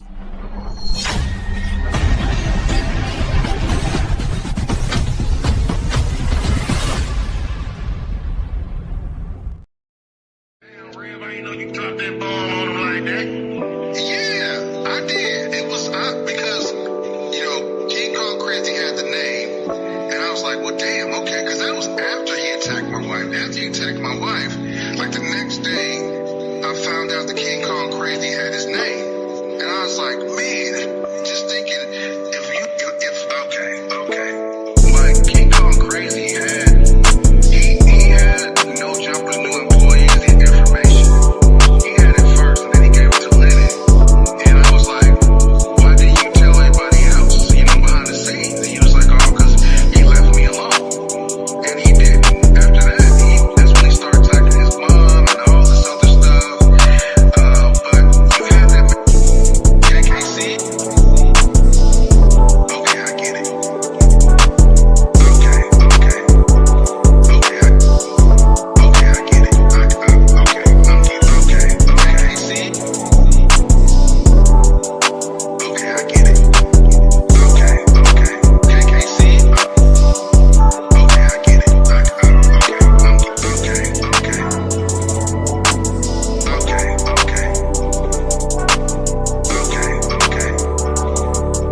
put a face with a name.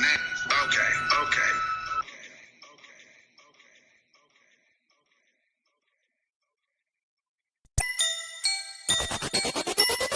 Catch her on a beat.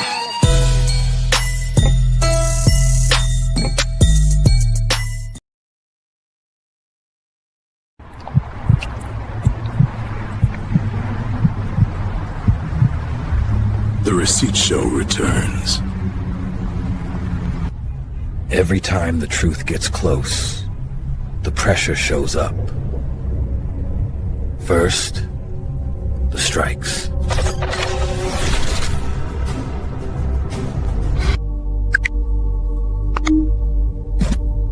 Then, the pressure. And then, it gets personal.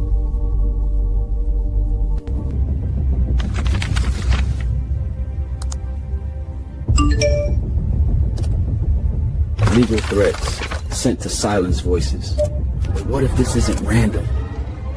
There are the times. What if it's coordinated?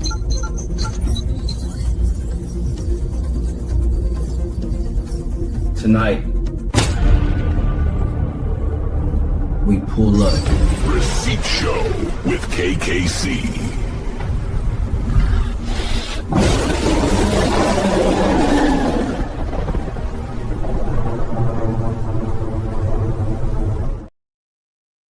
I think it would do everybody justice if everyone knows why this whole Social Security scandal even started in the first place. Okay. And that started all because of me and Anti and Mona falling out.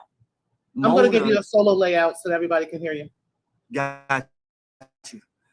Mona only took a job at Social Security to interject and try to stop my Social Security benefits because they knew that I was going through Social Security disability redeterminations because I had been getting denied for over 3 years.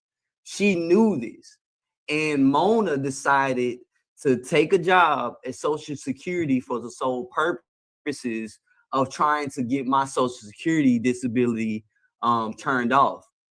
In the meantime, she fell out with other people, and she had already fell out with people, so she decided to get their information. Now, Mona started gathering information from a behavioral health institution that she worked for back in New York City, along with a certain somebody whose name I'm not going to mention because it's not about her. But can you put the name in the back chat? Okay, hold on just a second. Okay, go ahead though. Now, keep in mind, I did hear this story. That's the reason I'm letting this go, because I absolutely heard this. I've heard this from more than one person. Okay, so I believe this is credible. I put the name in the back check. You see it? And shout out to Miss T Pre for allowing me to play this video. Is very, very, relevant in what we are talking about now.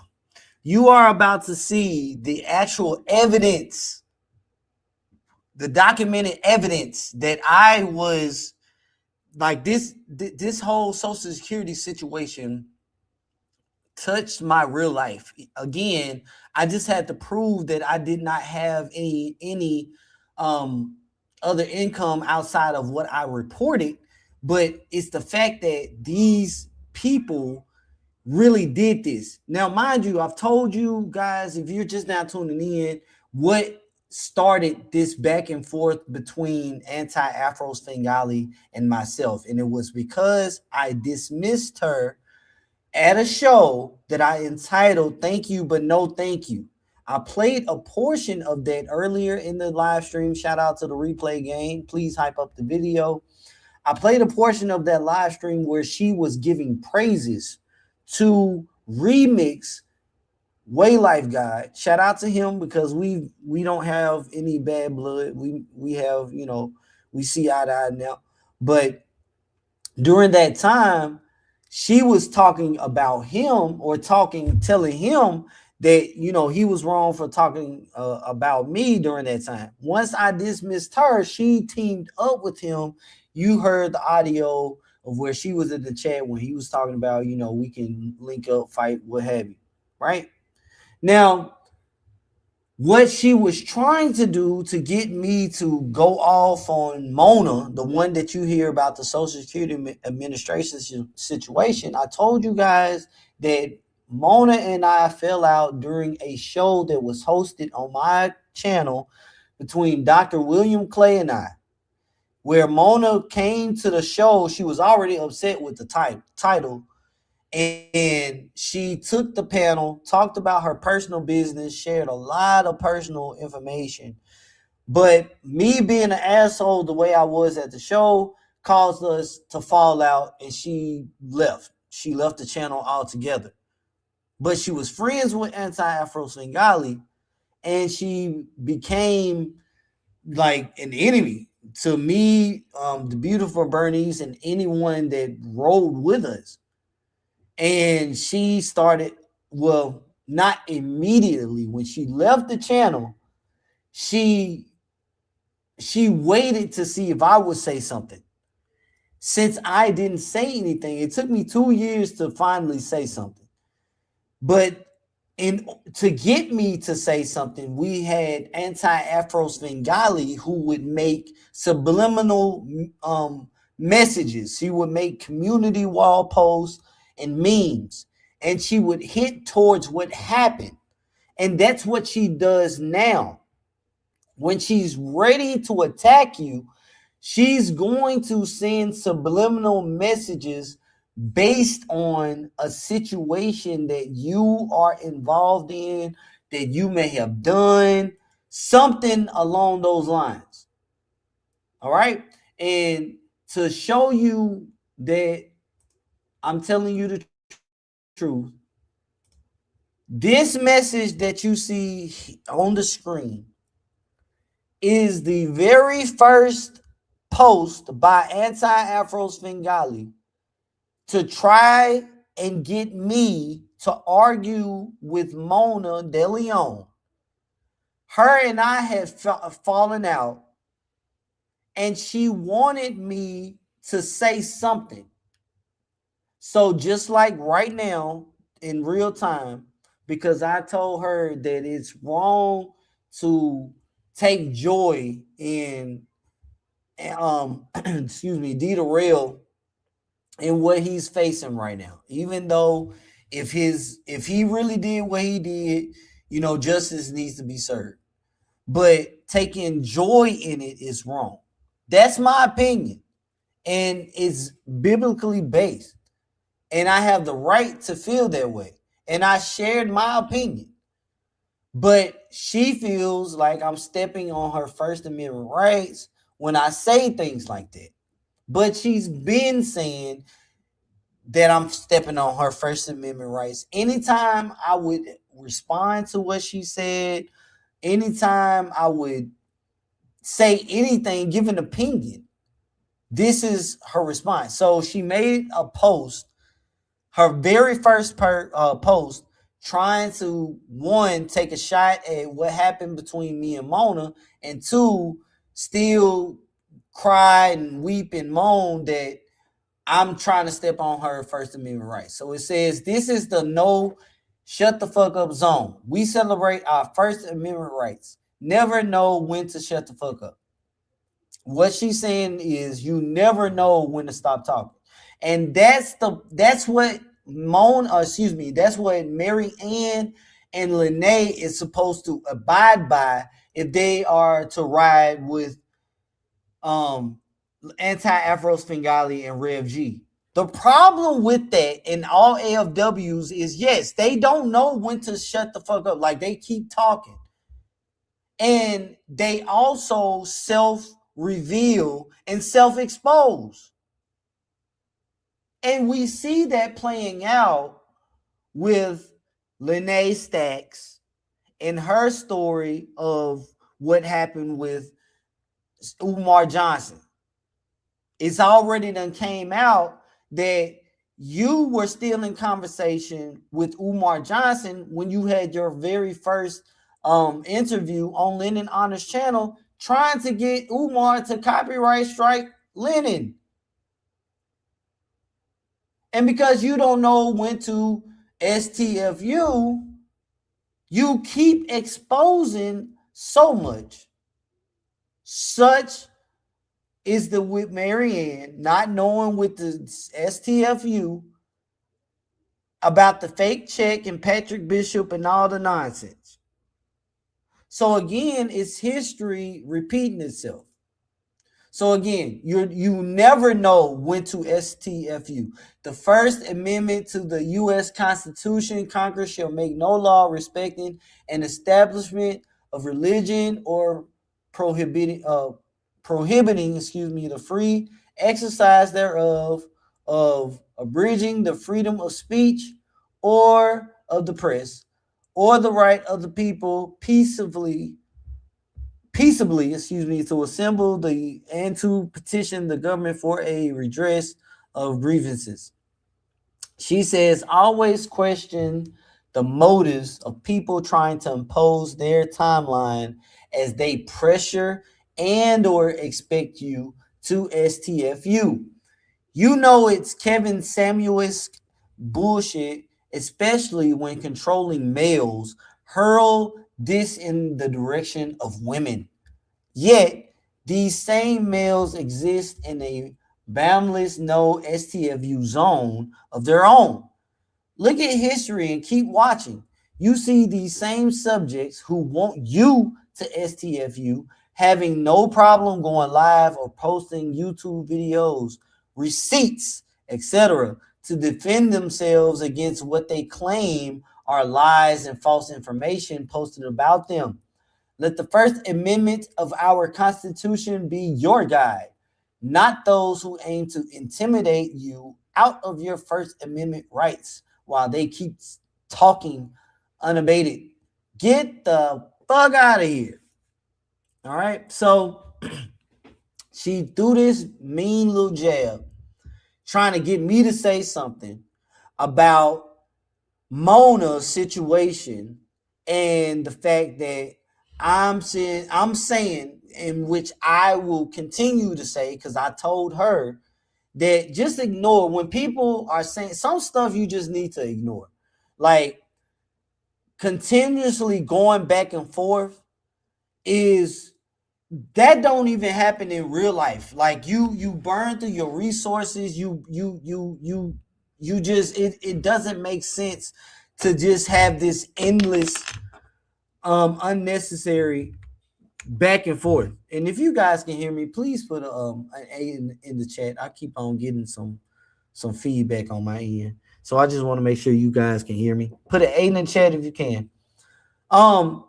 So she wants me to address the situation. Again, it took me 2 years to find all the documents, get everything together, and speak on the situation. I finally say something, right? I talked to the original Umar Johnson sector. They call themselves the sector. They don't talk about Umar Johnson no more. They talk about what they are dealing with within the sector, in which Anti Afro Svengalis is there too. And she's doing the same thing that Mary Ann has done with the doctored information, the documented checks, showing the documented information is what I'm saying. Anti Afro Svengali has a history of showing documented information, and on her current community wall, where they are sure they're exposing and doxing an individual that's on YouTube by the name of Ray Triggs. Shout out to Ray Triggs. They are sure that they have this man's identity and they are exposing his criminal background, in which they have no proof that this is really this man. They are doxing what could be the wrong person, in which Anti Afro Svengali would make it known all the live long day, anytime people thought they found her and put out the information that they were doxing someone that had the same name and it was the wrong person. It's the same situation with that. And it is absolutely terrible. But she has doctor information on her community wall where it's supposed to come from a reliable source, like a government website, if you will, showing this man's mugshot, and you can clearly see that it's different fonts. Shout out to Mind Chaos Brew again, and shout out to Make a Change, who showed the very first document, doctor document that Anti Afro Svengali put out there. Now we don't know if she did it herself, but she's the one that backs these documents, these questionable documents, and she's done it again, and she has a history of it, and so she's known for doing so. But again, because I put out the history of her doxing different people through these email threads, I put out the conversations between her and I, and she's warned. She's warned Mary Ann and especially Lenae, since Lenae and I have had conversations on Instagram. She has told her, well, he records conversations, and you guys heard, I put out the voice clip of Lenae talking about Anti Afro Svengali. She sees the BS that Anti Afro Svengali does, but she teamed up with her. So I played that little clip, and she was like, he does things like that, and he'll use it as receipts, and he's trying to clear his name. No, what I'm doing is putting the truth out there, because these folks like to lie, and that's what they're known for doing. That's just what they do. All right. So she got mad, got very, very, very upset, and went on a campaign of dirty, low blow attacks, putting out information about my family, because they had dug into my background. They had pulled up information about what happened to me getting shot. They could not prove anything outside of what the case proved, that I was indeed an innocent bystander minding my own business, and this was indeed mistaken identity. And because the person that shot me had made the statement that I looked like somebody that robbed him and somebody that stole one of his cars, they believe that he didn't get it wrong, that he got it right, that I still and I do this, like they are convinced that I did it. I'm like this elaborate, I guess, criminal. I get away with stuff in some type of way. I don't know how I do this, but they are convinced that's what happened.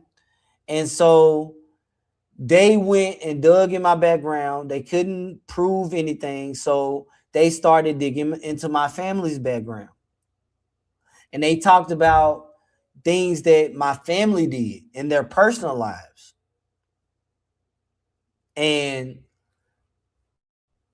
well, I talked about it on Miss T Pre's show. Here we go. Oh, hold on. Let me reshare. It says that I lost audio. I need for you guys to be able to hear this.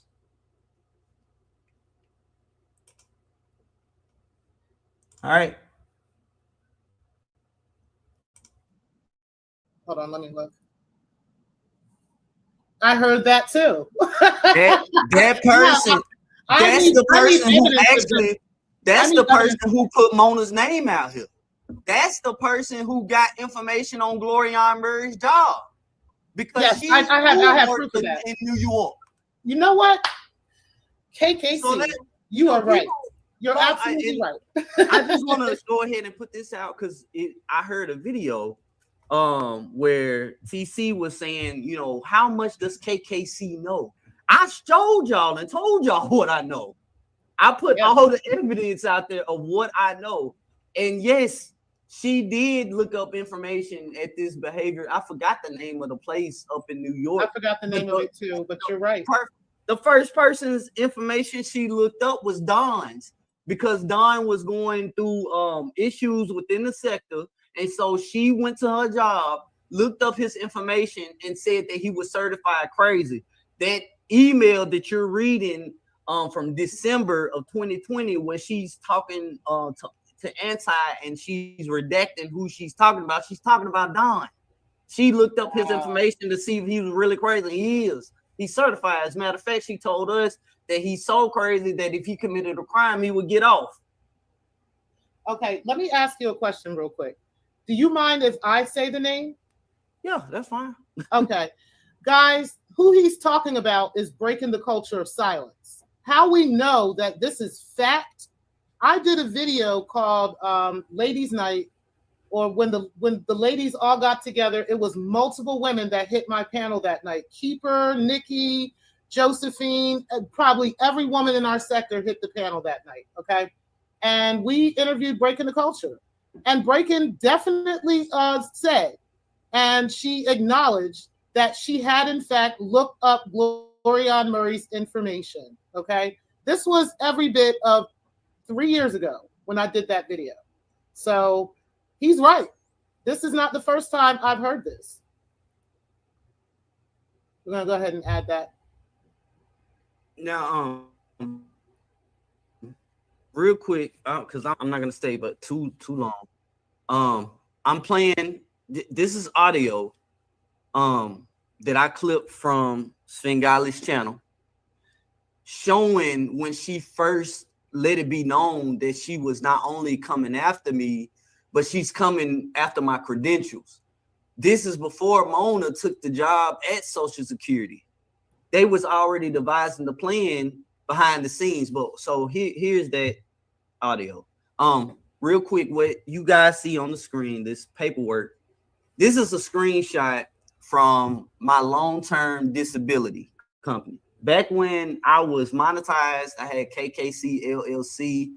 I was selling the PULLUPTEAM apparel, the KKC apparel. I was monetized on Bigo Live, all of that. Anti took all of this information and submitted it to my long-term disability company and to Social Security, saying that I was not reporting my income. There was a whole situation that went on in the sector that I was making money. I'm not reporting my income. This is another reason why Mona took a job at Social Security, so that she could tell them that I'm not properly reporting my income, so much so she could get a job in redetermination and block, you know, what we were trying to set up. So here's that audio.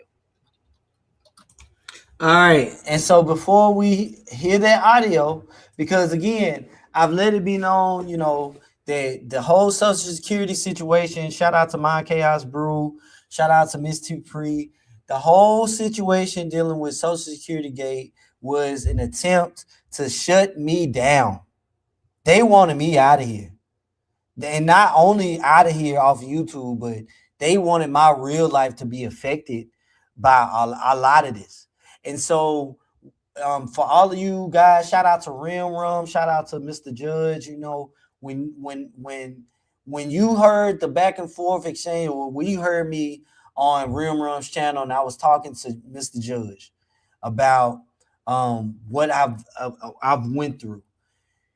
This is what I mean, man. Like this was an attempt to affect my livelihood, like, because I'm telling the truth so much. Like it's different. It's one thing when somebody is saying they lying, like we have Mary Ann saying people are lying, right? She's submitting copyrights. She has to prove that. She got to prove that. When you are saying that I'm lying and I'm this and I'm that, and you look into I'm not lying, bro. Like I've never been arrested. I don't even got a tattoo, bro. Like I'm one of the squarest people that you could know. Like I'm a for real civilian, but they believe I'm like this super criminal. And I'm doing all of this with a 40 caliber bullet in my head. Like the way these people think should be investigated by itself. Shout out to academic. Hell have no fury like a woman with a tank, JJ. I don't know. That's crazy. Maybe they all suffer from fish tank syndrome. I'm not sure. Maybe it's just a stank cooch calamity. Golly. Chaotic coochie is what's going on, man. Man, thank you for the super chat. All I'm saying is, I'm adamant about this because this is for real, and you guys are about to see what I mean by they're doing it again. It starts with YouTube copyright strikes and privacy complaints. There's people in the chat right now that were at the show when Anti Afro Svengalis waited until as soon as the show ended, submitted the privacy complaint. YouTube took the show down, and I immediately set the show right back up. I mean, it was, bro, that was a hell of a week. Content was going back and forth. She hated the truth that I was telling. So, all right, I'm finna let y'all hear for yourself. Here is the proof of what I have been saying to you guys on Rim Rum's channel, Mind Chaos Brew.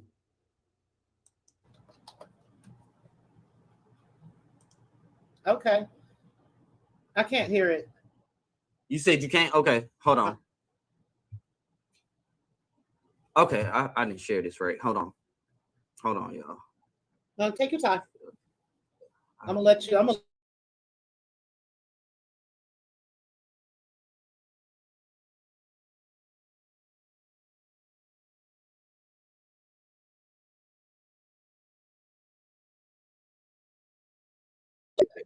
I'm telling you, I want to apologize. I had issue with somebody yesterday about this. And I was like, I don't think so about the breaking the culture part, right? I knew about the Mona part, but I didn't know about the breaking the culture. Well, at least I forgot about the breaking the culture part. But that is actually a fact because breaking the culture admitted it. And I have evidence of that on my channel already. So we're going to probably play that at another part of this series. That way we can verify that as docket evidence, that this is actually a thing, that she has these minions out here who are looking up people's information in the sector. Right. All right, here it goes, y'all. Let me know if you can hear it, TP. Okay. No, I don't hear anything. What am I doing wrong? You have it muted or something? No, I don't have, man, I haven't messed with screen. Hold on. I don't have it muted. Share the entire screen. How about that? Okay. All right, let's try this one more time. No. Oh my gosh. All right, so this is the thing. I sent you here. This is what I'll do. Just give me 1 second. I know how to fix this.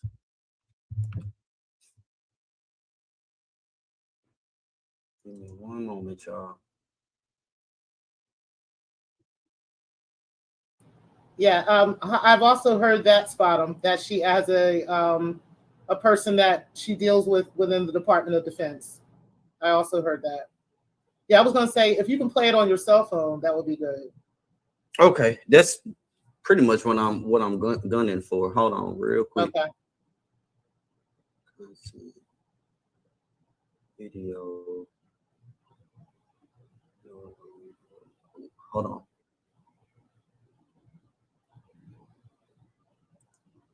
Keeper, you did try to warn us. You did. This was years ago, y'all. This is nuts how all this stuff is coming out now, and it's all coming it's all coming to play. You know, it's all coming out. That's unfortunate for them. Oh, y'all, my bad. I should have been ready.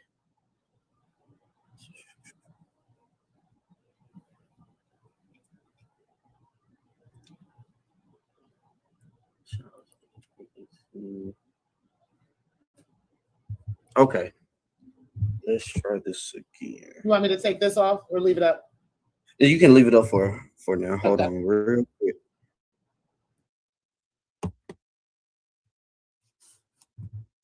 Oh, real quick. All right, go back to the screen. Stop sharing.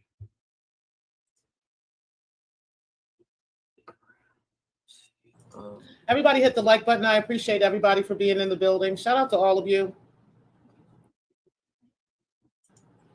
We're not going to be much longer, guys.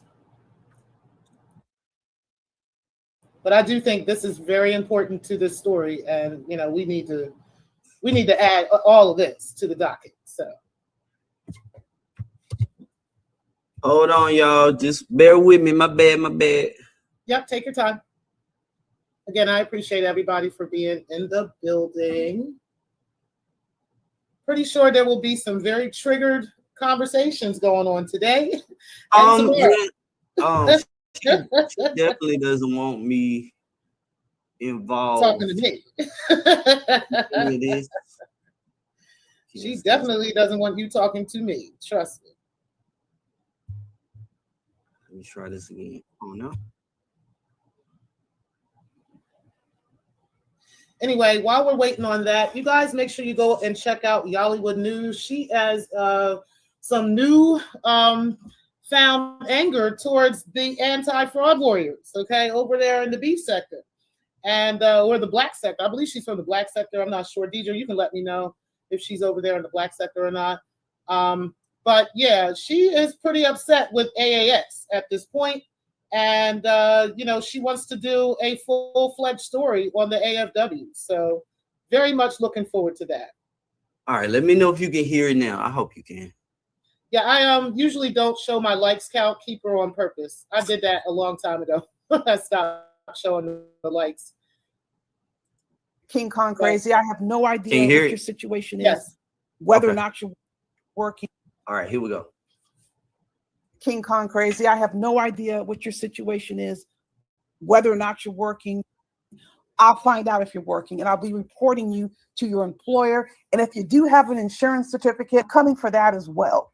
You are not going to get up here on the internet, act like I did something to you, and try to use that to justify and question whether or not a situation is what it is. Now, let me clarify the terminology. He was saying calling jobs. Let me be specific to me. I don't pick up a phone and call someone's employer and complain about them. If I am going to submit a complaint, it's going to be in writing and my name is going to be signed to it. That goes back to the very now. Damn. This is not the only, you know, thing. All of this has been purged from her channel, by the way. She used to have a community wall just full of bullshit, if you will, talking about people, talking about their families. And so what she's done is she's went and she's cleaned up her entire community wall while bashing people for purging their channels. As a matter of fact, one of the things that she did is this right here is I'm glad you're showing this because you're doing from the her work channel. for me. I had a relative, a cousin. Let's talk about it. You know, because a lot of these attacks that she's doing was all because she could not get to me. This is why a lot of people wind up getting affected, because when Mona was going around on her campaign, trying to tell everybody how low down I was and how, you know, I'm whatever, she wind up falling out with people, and they caught the heat of this. Mona took the jobs. Anti Afro Svengalis hyped her up. She kept the battery in her back. She know Mona was not mentally stable when. Okay, so academic, we are listening to a video that was done by Miss T Pre. Of how long ago was this video? A year, 2 years ago? I think it was a year ago. From pretty much when everyone calling out Anti Afro Svengali in the original Umar Johnson sector. Since I had spent the longest of time with Anti Afro Svengali, as you know, she was a moderator for this channel. I had a lot of the emails and different things that she had on people. And so I came out and I told my story. And this was a retaliation of me coming out telling the story. So I'm on the panel of Miss T Pre's show, and I'm telling the story of what happened. And so there's two screenshots you see on the screen that Anti-Afro Svengali, she since deleted them. What she'll do is she'll post some of the most nastiest things about you, and then she'll delete everything down. And so this right here, this first screenshot we have, it says at least one baby mama didn't even want KK court ordered to be alone with the child. That's a lie. That right there, that first sentence was to try to get people to believe that there's some type of issue to where my children's mothers didn't want me to be left alone with my children. And that's a all out lie. Never had that type of issue. But she started off with a lie. Just based on the social media conduct, who can blame the mother? Those from his own camp relayed that KKC was tanked on a sneak panel with empty showed liquor bottles visible, and at least one of his kids was there. This loser can't lecture anyone about anything in regard. What a joke. So since she can't show any proof of what she's talking about, there's no screenshots of my child and a liquor bottle, because that would have circulated all the way around this space. She makes these claims. Then she doxes me. She said, King Kong court ordered.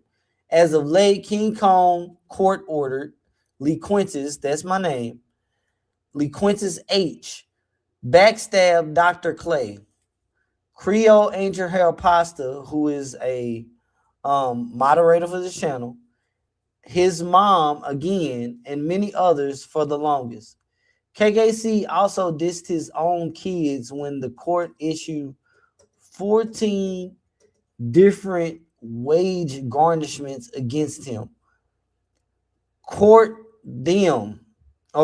them. KKC, however, was bashing Umar for not paying child support. What a hypocrite. KKC loves to spend money on booze plus weed, but not on his kids. KKC said he shouldn't have to pay child support because his kids were with him a few measly hours a week. Hashtag new king of Loserville. It's so amazing that she said these things, really believed them, dug all into my court docket information, all of that. But don't want to update the people with, well, the court believed everything I was saying. And so much so that they offered me child support. And I'm like, I turned it down. Nobody's on child support. Nobody is on child support. So I'm not on child support anymore.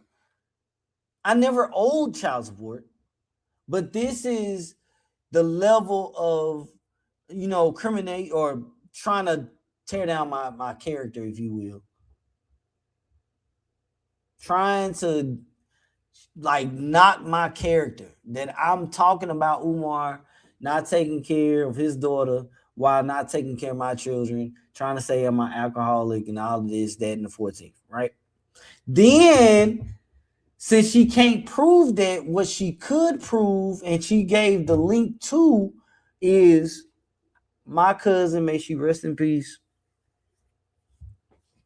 was deleted by a Metro police officer. She always told us that if she was ever in a situation, she ain't going to jail. She was about that life. She really was. And the situation that she was in was, she was driving the car of an individual that was wanted by the police, who is now in custody, has been caught, but she was driving his car, and she also had a warrant. And so this whole situation was going to be very bad for Cuz. I mean, real bad. So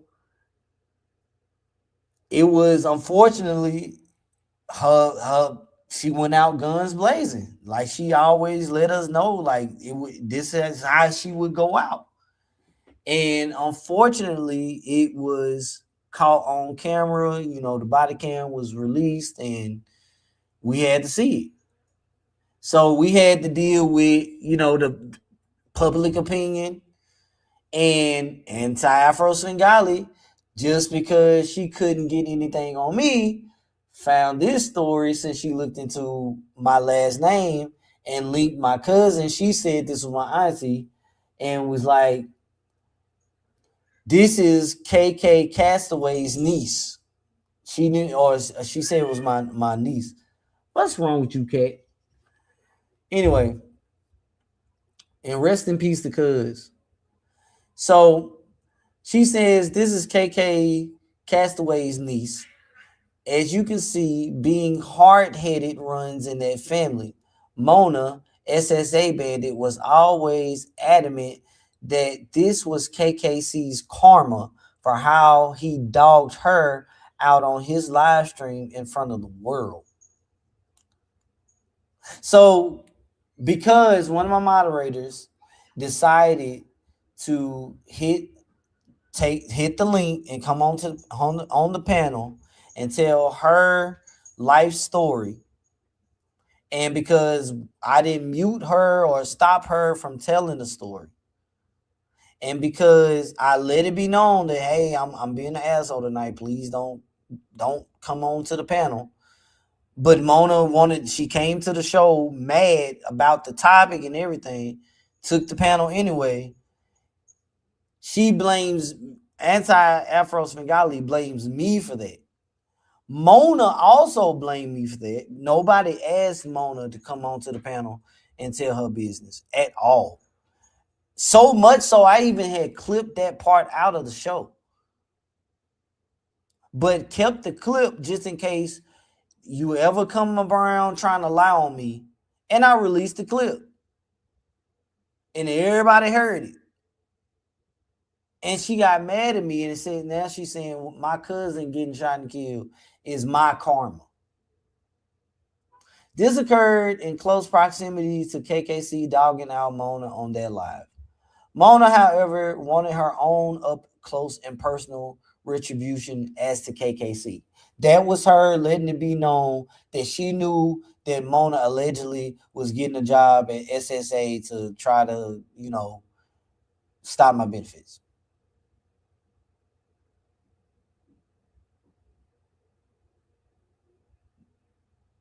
And shout out to Miss T3 because this is a marriage family therapist talking about this. She cancels people allegedly. I don't know if she's still doing it or not, but she did. And she deletes this type of stuff. So nobody can ask, like, why would you put stuff out here like that? Like, why are you doing this? But you heard the audio yourself. I played for you guys where she said she was coming after me, and it was all because I'm not going to come on live streams and act like she did anything to me. Because I'm acting like she did anything to me, this is what she does. Right? And so when I say, you know, these people does things, and if they can't get to you, they will try to mess with people, you know, in your real life just to get, you know, maybe somebody in your family, maybe a friend, you know, somebody, something to step in to stop you, I guess, right? Like, consider what's going on. Consider what you're doing. Maybe what you're doing is affecting me, so you need to stop. Like this, she will go at no, she will stop at nothing to step on your First Amendment rights, if you will. She don't want you to have an opinion. She doesn't want you to have anything. She wants to run and rule the narrative. And as long as you are willing to support her and get behind her and push whatever narrative she pushes, she's cool with that. And that narrative oftentimes involves you lying and self-incriminating yourself. Like, she will pass you along information and have you, hey, I want you to talk about this. Talk about this right here. Show the people this. Trying to get you caught up in some stuff. And you being foolish, not knowing, will do it. Whole time she's setting you up to take the fall if something happens where she has time to scurry away or get herself together. She claims that, oh, I never lost the channel, but yes, she did. There is an Anti Afro Svengalis channel that's linked. It's an actual video that once upon a time worked, but when she was going through our migrated channels phase, nobody migrates YouTube channels. Nobody does that. Nobody moves all of their content over to another channel and then say, I just wanted to migrate. No, you didn't. She wanted to create a whole nother Anti-Afro Svengalis channel, the channel that she's on right now. She didn't want people to believe that her channel was being taken away. And when it happened, folks, well, why don't you have the same amount of, you know, subscriber count? It ain't about the subscribers. That's what, you know, just stupid stuff. You like, you worried about people viewing the channel. We're just worried about putting a word out there. You know, she moves. It's endless infinity moves of the goalposts. You can never like get her to like question her own stuff. Like, do you know that you're not making sense at all? She don't care. She's found her people, and it's people that you will see on Lenae's community wall that will ignore. You will find people to like, how are you blind to the bullshit? Because they like it, they accept it. They won't call it out. And they oftentimes move like this in their real life. Like there's no, like the character Macho Man Randy Savage. Randy is his real first name. Like he really was a real person. Like he played baseball, and there's rare clips of him talking normal. But it became a point to where you couldn't differentiate Randy from Macho Man. The character merged into the real life, and that's just who he was, and that's them. And anybody that agrees and follows with these people, they will mask as if they have common sense for so long, and then they gotta stop and be their true authentic selves. So they will be blind to the times Lenae is doxing. They see it, they know it, but they will become oblivious and act like they don't see it. They won't comment on it. They won't say, they won't. The most they'll do is like it, but they won't say nothing. But if Lenae or Mary Ann or Anti Afro Svengalis, if they post something that they feel is safe to comment on, they will. And that's just to show that I'm still here and I'm still supporting. I just don't want to say nothing about that. Like it's literally a woman that's commenting on Lenae's channel right now. They're saying that Rim Rum and all of them turned their backs on her. That lets me know you see all the bull. You know that Lenae is lying, and you know that you support the bullshit. You like supporting lies. That's what you like. And in your real life, you don't take accountability. You like people gaslighting you. That's why there's a pattern of behaviors and failed relationships and everything. When you dig deeper, you often find out that you make bad and terrible decisions. Case in point, Lenae, we're getting with Umar Johnson. She can see that I'm a bad person according to her, and I was fishing and farming for information. She saw me. She says we. So the only we that we see around her is her and that cat. So her and the cat Alex, we saw him coming. We saw him coming, but you didn't see Umar Johnson coming. And actually, you received the cum. Let me just stop. But that's what happened. You can see me coming for information in which I told her, like, yes, my platform, I interview you, I'll let you come up. And the videos are still there where she came onto my panel, overtalked and did all of this, and just went.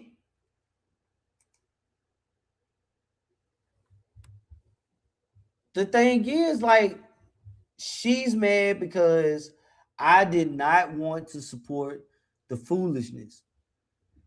I was over in the chats of people that were talking against her. I support all the content creators in this space. And she didn't like that. She wanted me to just stand in solidarity with her. All the while, she's over here with Anti Afro Svengalis. And I'm supposed to just be okay with that. In which I never said. She would say something about Anti Afro Svengalis, in which y'all saw it yourselves, and I still wouldn't respond to her about them. If I did, I would let her know those folks are crazy. I ain't got time for they foolishness. I try to stay away from them. They believe that I'm the one that's attacking them. So for their own safety, let me stay away. Because they don't know how to stay out of people's spaces. They often venture into spaces where they say they get attacked for some strange reason. That's what they do. So I myself, I make it to where we've banned their names over here. Don't bring them up, leave them alone, yada yada whoop the whoop. We're talking about it now because I'm warning the people, but we're still not responding to anything they say or do. We just update these folks. This is what they're doing. And be aware of what's really going on. If you have an ear to hear, please hear. We are definitely in the time of great deception. And people want to be deceived. That's what the word tells. Is some people that just are not going to see the truth because they want to be deceived. And it's so sad. It's one of the saddest things to witness. Because one day, somebody in this chat that you are cool with could all of a sudden decide to become oblivious, and there's nothing that you can do about it. It's people that will be there's people amongst you right now. I say the name over here, Black Anonymous. Black Anonymous has always been oblivious. That's something that has always grinded my gears about Black Anonymous, because Black Anonymous chooses to be oblivious. I didn't want to accept that until recently. She'll be all open to listen to whatever you got to say about Umar Johnson, what time he ate his food, what type of abatala shake he was going to drink that day, what color it was going to be, who was in his mama house, did they try on her good wigs, did they see if she wore high heel shoes or flats. Like, she'll sit back and listen to all of that. But the moment you start showing that the person that's delivering said information is questionable, oh, they're oblivious. I don't get it. I'm sorry. I don't understand. I gotta give everybody a fair shot. I just gotta, it's gotta happen. But if you ask her, well, do that with Umar Johnson. Nope, I can't do that. No, I can't see it any other way. Why? Because he's scamming the people, but he's also doing things down at the city. He's filing correct documents. You like to look into that. Why can't you accept that? Well, I gotta cross-verify with the verification. I gotta make sure that the ink dried correctly on the paperwork, because the ink could have ran, and so I don't know. I don't get it. That's what happens. And then Black Anonymous, through an email that I sent to Black Anonymous, you're fired. I can't do it no more. Your oblivious is just too much to handle. I can't do it no more. You over there with them people. I ain't said nothing to them people. I can go anywhere I want to go. Just because I'm over there with them don't mean I talk to them. And then I showed you the stupid ass. Again, I will show you. I will show you for yourself, people. I will show you yourself. Share this tab. Here it is. The email exchange. Just so you know, I'm not lying. I blew it up right here. I'm not lying to you, because I can't read the whole email like this. I have to, pan out. This is not doxing anyone's email address except for my very own right here. I sent her an email respectfully. It's the title. I hope this email finds you well. In the past, I have watched you leave my channel and not come back for a while when things got weird years ago. You did it again when Malik and Information Man Show challenged me and got it wrong. Now Lenae is teaming up with AAS and Rev G, and you don't find that suspicious. It's absolutely ridiculous that you can be this oblivious to what's happening on YouTube. Your tenure in this space should let you know the credibility of Lenae Stacks is questionable. The mere fact that AAS is a moderator for her channel definitely should tell you everything that you need to know. You shouldn't be having a hard time trying to figure out who's being honest, truthful, and trustworthy. You know how dangerous AAS, and it's this level of being oblivious that I'm having a hard time understanding when it comes to you. I can't have a moderator that's confused to this degree. It's dangerous for myself and my audience, and I will protect both. You are welcome to come to the chat anytime you want, but your moderation privileges for the Receipt Show with KKC has been officially removed. I pray for your discernment and that it increases so that you're not this conflicted moving forward. Sincerely, KKC. This is the email I got in response from Black Anonymous. Hi, KKC. Thanks for emailing me. Letting you know I didn't go public. I emailed. All right, here we go. Thanks for emailing me. In my attendance, your videos seem spotty. Please trust that it has nothing to do with you, Lenae Stacks, AAS, Brother Malik, Real Palmer, or anyone else. The truth is that I don't necessarily want to take sides. I am trying to be neutral and look at all perspectives as best I can. That's how you know it's bullshit. Because if you can look at all perspectives and you can stay neutral, well, then you can do that within this Umar Johnson space. You can stop trying to be one-sided, saying that Umar Johnson is just scamming. He's not doing nothing by the books. He's not doing anything legit down there at the city, and you can do that. You have taken a side when it comes to Umar Johnson, and so you got to start calling people out on their bullshit. I'm tired of people playing in my face. It's not happening no more 2026 and for the rest of my life. It's not happening.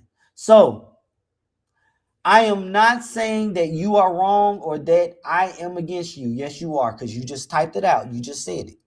So you are saying that. That's exactly what you're saying. You have to stop allowing people to play in your face. It is quite the opposite. In fact, I do listen to your videos, even if I am in the clouds or in the replay game. I never said you didn't. I never called that out. She disappeared when this first happened. When people started getting attacked, Black Anonymous didn't say one word. She saw that it came from Anti Afro Svengalis and Rev G. She didn't know if I was in on it, and she stopped coming over here. When she started seeing that I wasn't in on it, she took a side. Quit playing with me, y'all. I started blogging to point out Umar's fraud and deception. That's it. You're lying. That's all. I do not wish to argue with you or anyone else on YouTube. That's not it. That's not all. Because if you started blogging to point out Umar's fraud and deception, you would keep it at that. You wouldn't be in the chats of people on YouTube. You wouldn't be emailing people and have an emailing thread. So you're lying and I can expose all those emails. And yes, I find it interesting that AAS and the Rev seem to have made a reappearance, which is why I peeked in and commented in the Lenae Stacks videos. That's letting me know that you saw them, you found it interesting, and you wanted to converse. I'm not even sure that AAS and the Rev have left the Umar sector. You know they haven't.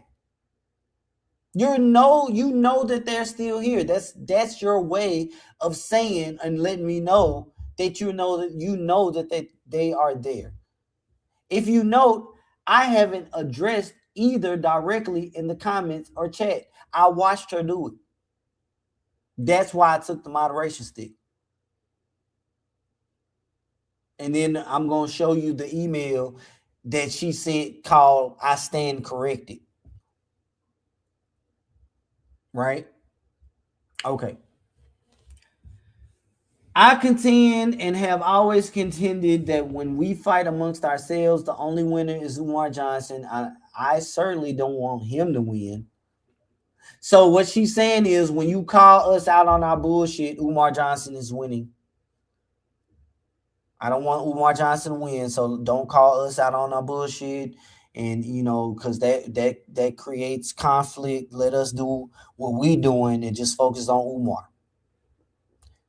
That's how people get attacked. And I was oblivious myself to that. And it was genuine. Now I see it. I put Lady Luck Club onto game. She told me that she sees Black Anonymous, so I can only trust that.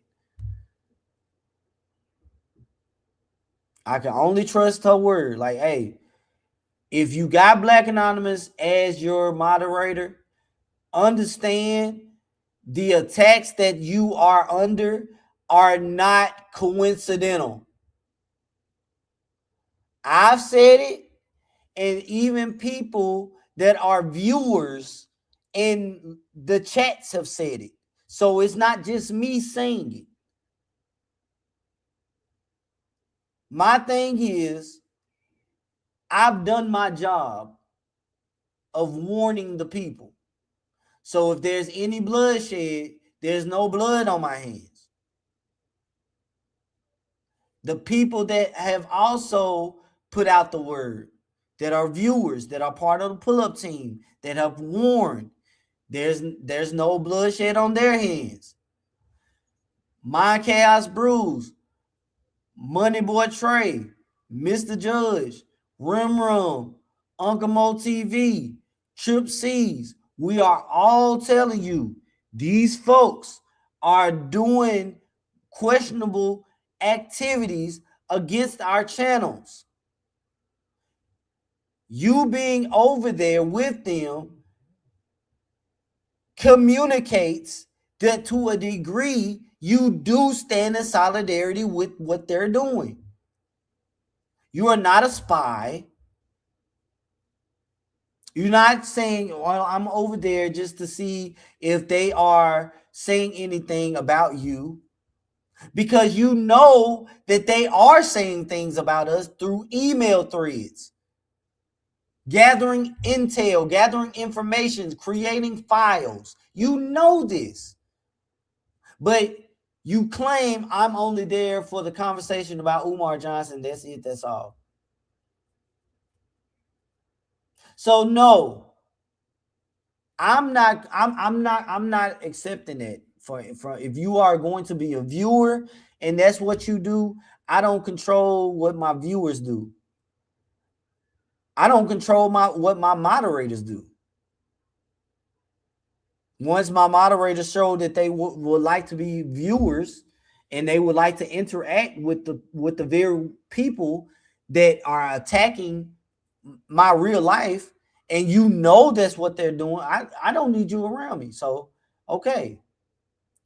If you note, I haven't addressed either directly in the comments or chat. I do listen to any videos on any channel I choose. Meaning that I listen to Lenae Stacks, I listen to Lady Luck Club, Rim, Len and Honor, and others. The others are the same people that she claims she don't know if they left the sector or not, being Anti Afro Svengalis and Rev G. That's the others.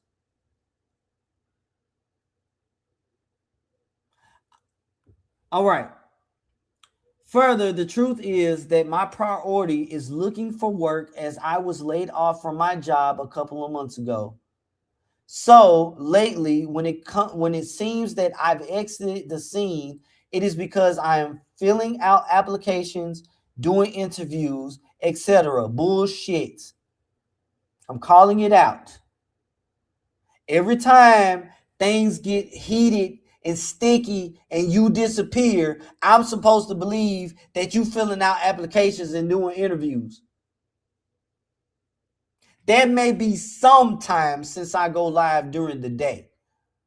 That may be an interview that pop up and you got to step away. An opportunity might open up and you got to fill out an application. The etc. I done said something and you got to go share that with the others. I done said something and you got to show that you stand in solidarity with the others, the ones that you see commenting in spaces that you want to go to, and let them know that you over there too.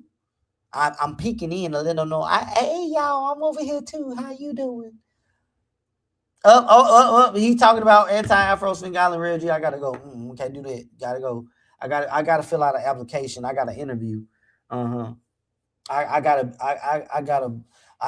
an interview for a job of shoveling bullshit. I have no issue with you removing me from being a moderator on your channel, as it is your right to do so. Yes, you do. Yes, you do. Yes, you do. If you didn't have any issue, you wouldn't have said all this that you done said in the email. You would have just, thank you for the opportunity. I appreciate the time I spent on the channel, and kept it moving. Similarly, it is my right to listen to and or comment on channels that I want, as I am looking at perspectives and not taking sides. You full of bullshit, because I watched you take a side at judging Umar Johnson, and I continue to watch you take a side with Umar Johnson. This is why I have taken your moderator stick and told you to get the hell away from me, because I'm tired of your bullshit. I stand on the side of truth right now, and the truth is repelling the bullshit. So you say, thanks for letting you know. I wish you and your family the best. I think you are threatening me because you know that they have came from my family. Maybe this is yours saying they're going to try to do something weird. I don't know. But that little statement is not authentic. And then she goes from sending this email right on over there to Lenae's channel, where she saw Rev G and AAS, and she let them know that she was fired. And then I sent her another email once I saw it. And this is what I'm talking about. You can't even keep a conversation between us. Now look at what you've done. Goodbye.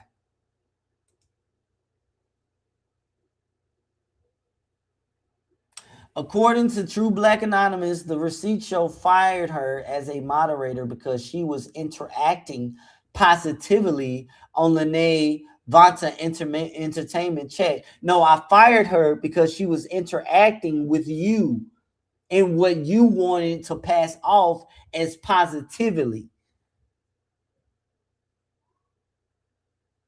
KKC out here acting like Prince, firing people on their off days. I don't even know what that is supposed to mean, but rest in peace to Prince. If it is known that you have said that people in my chat or from my channel has attacked you, then Black Anonymous knows that too. And by interacting with you, it could be said, I sent you there or sent her there to attack you. Therefore, Black Anonymous interacting in that space is not questionable. The interacting with you is. And if that's what Black Anonymous wants to do, she can do that. But the gaslighting into wanting me to believe that I'm firing her because she was at Lenae's channel, no. I'm not going to get behind the gas. That doesn't work on me. That's why they mad. They won't, the gaslighting doesn't work. I'm supposed to believe that She went over there and was interacting positively, and because I didn't like that, she got fired. But in context, you went over there and interacted with people that claims I send folks to attack them. And I want everybody that interacts as a moderator to leave them folks alone. She broke a rule, a unforgivable rule, zero tolerance rule. You're fired. No ifs, ands, or buts about it. And then be in either in the email continue to act oblivious. Why? Because they know I was going to go public with this. And that charm has to continue. So when I read this, those that are affected by said charm will continue to be charmed. There are people that believe Black Anonymous is not on no bullshit. Even though I'm showing she's on bullshit. And she's telling these people any and everything she can about you. And if you still want to trust her, peace be unto you. And that goes for anybody on any side. Content creators or just people in the chat. I am telling you, I've been dealing with these people longer than any of you guys that are just now coming into this space talking about Umar Johnson. You may have been on YouTube longer than me. That okay, you have that. But to trust these people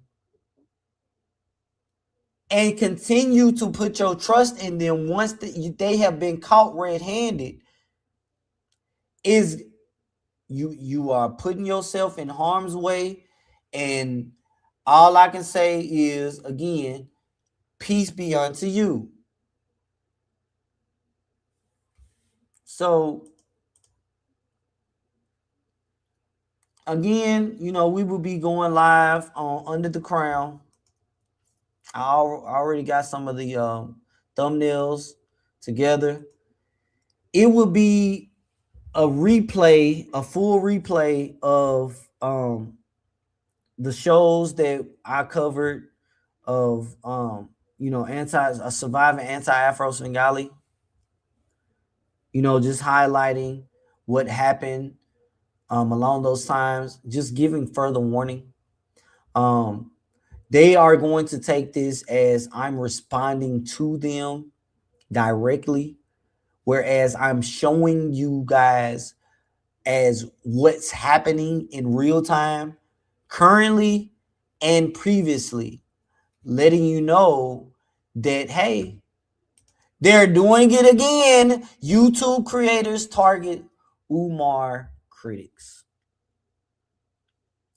And I also am letting you know that you are going to hear the audio that she's going to be putting out of times that I was in the old Umar Johnson sector, taking the panels, calling her all type of bald-headed, back foot, twisted knee, ashy back bitches and hoes.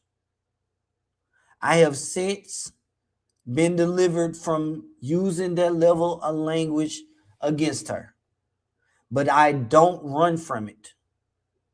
I now call out her name at the altar, praying for mercy on her behalf, because I know that she just don't get it. I pray for her and her crew. That's what I have resorted to. If I can call your name to call you out of your name, I can call your name when I'm at the feet of God. And that's where I'm at with it. That's where I'm at with it. But in doing all of this, I'm also learning that when folks are moving funny, when they start glitching because the truth is being told, it's best that you notice that. Don't overlook it. Notice that. because those same people that you trust, those same people that you think is genuine, those same people, don't you know? I got the emails. I was a part of the email chain with Information Man Show, Black Anonymous, a guy that I call Ladies and Gentlemen, aka Manny Fresh, and Malik, the guy that was talking about, you know, he's an expert in writing grants in the black mold and the contaminated land. And once they were convinced that they could kick me to the side, kick me to the curb, it was gonna be Manny Fresh, it was gonna be Malik, it was gonna be Information Man Show, it was gonna be Black Anonymous, it was gonna be Len in Honor, it was gonna be Mary Ann Lorient, and the tag along was gonna be Lenae Stacks trying to, you know, tell her story about how she gobbled up the prince. But it's really about his mama. They was really gonna take that story. They was gonna wash and rinse her story and allow her to tell the story of Umar Johnson and not highlight her sexcapade with Umar. That's what they was gonna do, and it was gonna be this new crew of Umar Johnson detractors. And it was gonna shun anything. It was anything they said was supposed to shun anything I was saying. That's what was supposed to happen. But Black Anonymous still chose to keep going with those that have been called out and exposed. Trust and believe, they know. Black Anonymous knows. Black Anonymous watches everything moving. She said it in that email. Even if she's not at the show, she says she watches what's going on. So if that's true, well then, you know about the text messages that Lenae sent to Umar Johnson about the interview with Lennon, trying to get him to copyright strike Lennon's channel and bring it down. It seems like they never abandoned that idea. They just took matters into their own hands. I said that correctly. They took matters in their own hand and got Mary Ann to submit the copyrights out here, since they couldn't get Umar Johnson to do it. They got Mary Ann out here doing the copyright. Maybe Lennon knew that was going to happen and he just went ahead and removed everything from his channel. Who knows?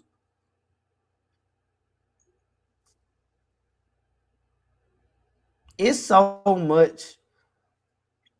It is so much. Uh-oh. We have somebody that has gifted 5 memberships. I just want to thank you. We got Wait For Me in the Car. We got Live J. Is it Livy J? We got CC, Just Mona. Uh-oh. And we got Oh Son Yimmy as the new pull-up team members. So I need for you all, ladies and gentlemen, to please step forward to receive your crowns. Welcome to the movement.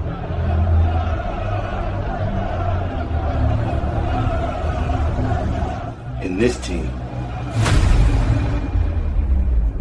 we stand on truth. All right, gentlemen, here you go.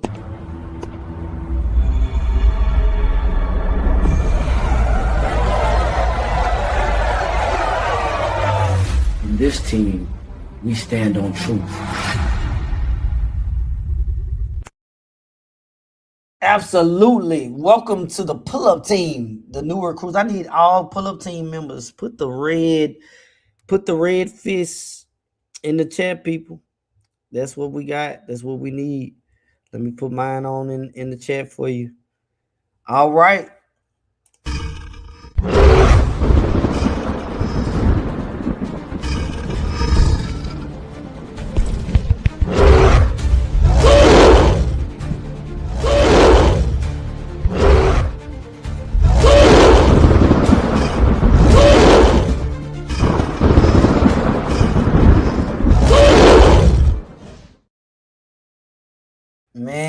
man, oh man, it's cool. And so now we ready. We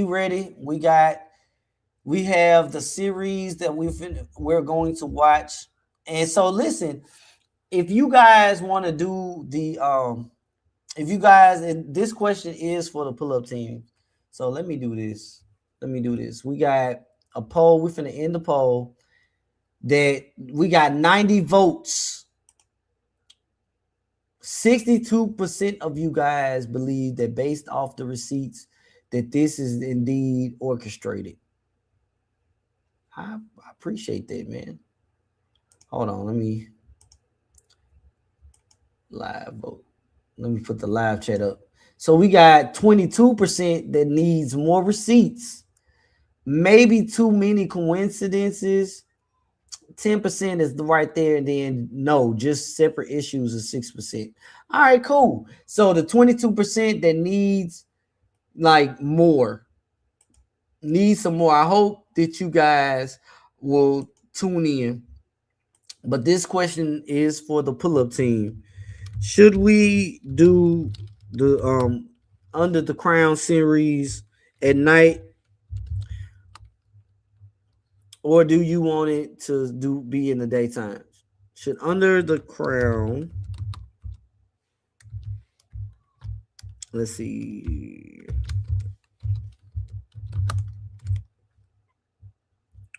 should it be at night? Let's say tonight at 8. Let's say daytime at 2, which is p.m. is Central Standard Time. So that would be 12 on the West Coast and 3 o'clock on the East Coast. Should it be at night?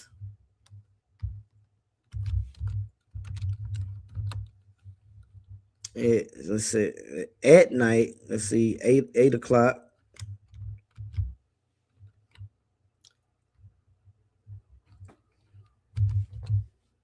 And again, all times are CST. Let me make sure I put that. I'm gonna let y'all vote.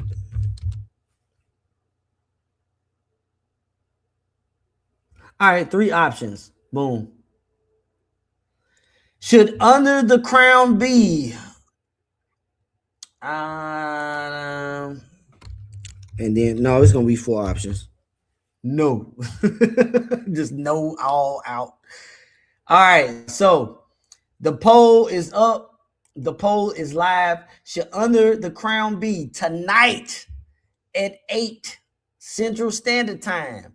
Should it be daytime at 2 p.m. Central Standard Time?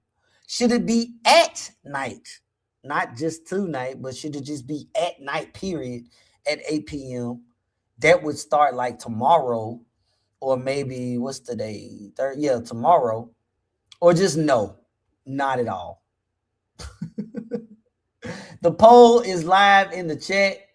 It's live in the chat right now. Uh-oh, I see we got another pull-up team member that has just joined. Makeish, come on forward, ma'am, and accept your crown. Welcome to the movement.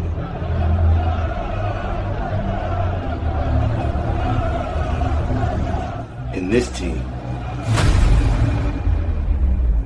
we stand on truth. Thank you for answering the call, and welcome to the pull-up team.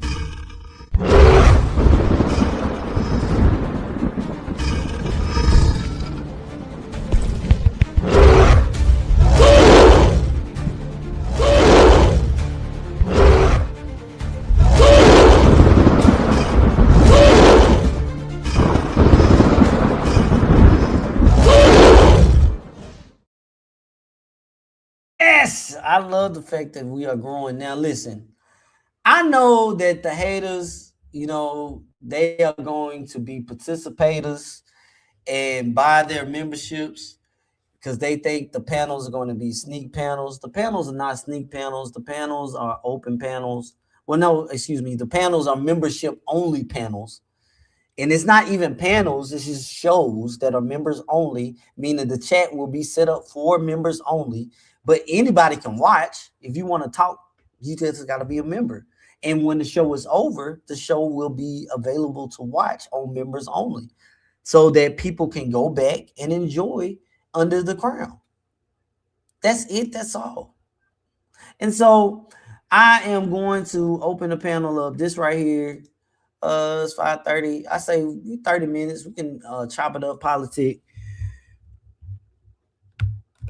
We are going to schedule more of the open panels that we have. Shout out to My Chaos Brews. As you guys can see, we pretty much have created, you know, the four horsemen. It's actually more than four, because you got My Chaos Brew, you got myself, you got Money Boy Trey, you got Rim, you got Mr. Judge, you got Uncle Mo.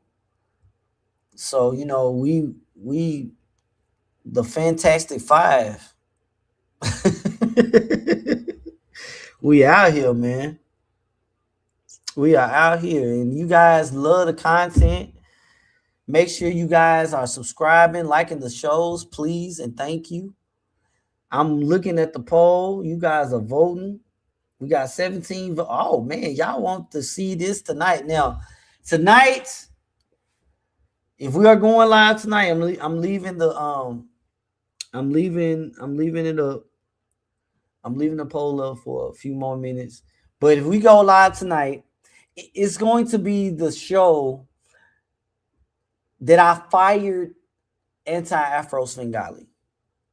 Okay, that will be the show. So if I did any commentary, or if I do any commentary live while we watch the live stream, it would be to address anything that I may have said back then that I need to address. That whether it be updated information or just, you know, anything dealing with whatever I may have said, you know. Yes, the poll is in the chat right now. Let me show you guys so you can see. Let me share the screen.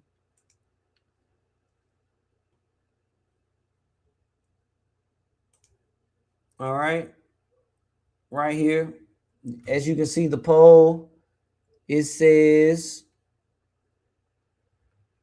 should Under the Crown be tonight at 8 Central Standard Time, daytime at 2 p.m. Central Standard Time, at night at 8 p.m. Central Standard Time, or just flat out no? We have 20 votes. Everyone is casting. We got 65% saying tonight at 8. We got daytime 20%, and then we got at night at 8 p.m. 15%. So if we do Under the Crown tonight at 8, that's just gonna be the standard. Now I'm not going to, because I know our good sister My Chaos Brew, she usually goes live at 11. That's I'm if I wake up in the middle of the night, or if I'm, you know, in the bed counting sheep and she go live, I usually put that on. But I know at 8, Rim may be live. He's usually live around this time. So I am going to do the best I can to be, you know, cognizant of my brothers and sisters in this space. Because I know all of y'all like to, you know, to tune in. Lady Luck Club, she has an operation running to where she covers multiple topics. So because her schedule caters to Candace Owens and also to Umar Johnson, I try to be considerate of her as well. So everybody just has fire content. We don't mean to go live on top of one another. All right. I appreciate you guys. Please like, share, and subscribe. Join the pull-up team.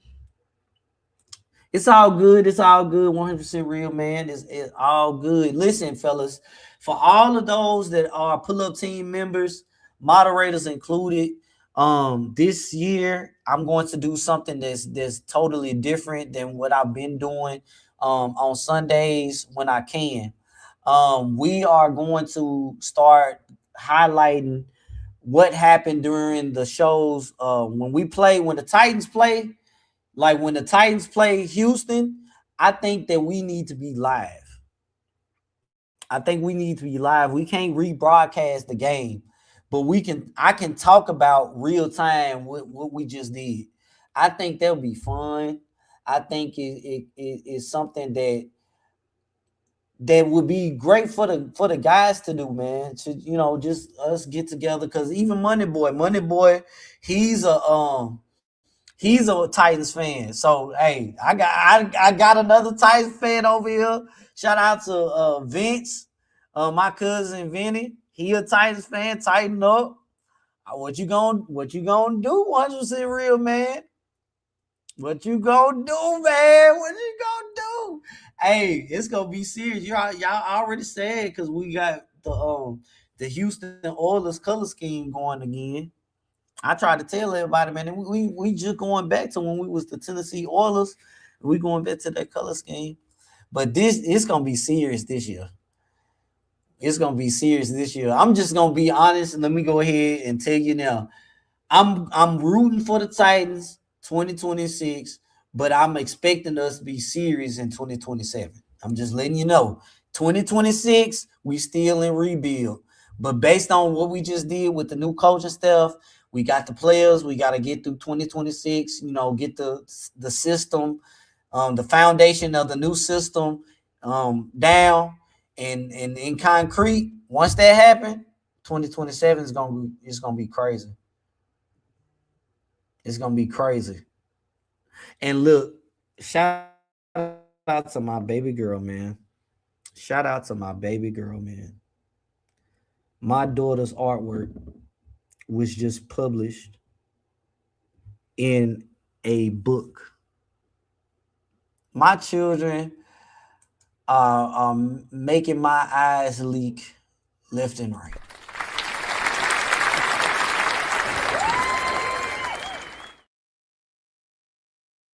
Wow, man. Wow. Princess Luna. My daughter she's so artistic, man. Like, when I tell you her imagination it is just wild. And I love it. I love it. I love that I bought her so many different art kits. Once I noticed that she can draw and I know what she's drawing. Like, I don't know if your children like that cartoon Mr. Bean. She drew Mr. Bean, and I could tell it was Mr. Bean. Yeah, we gotta get behind this, and it's paying off. Her artwork is in a book. That is wild, man. My son, he's in the band, marching band. The band sounds absolutely. Listen, man, hold on. Cause y'all know. I have not shown you guys, the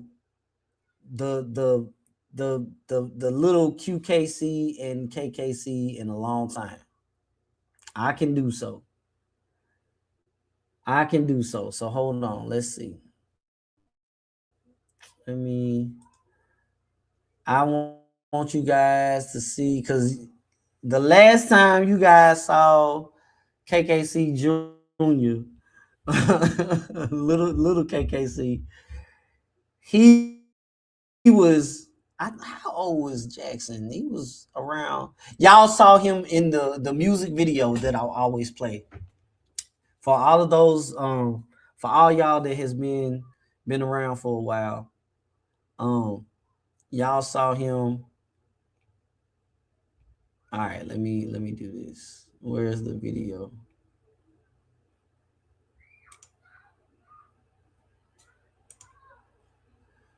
And I gotta show you. All right, let me showcase. Let me showcase my son, man. Hold on.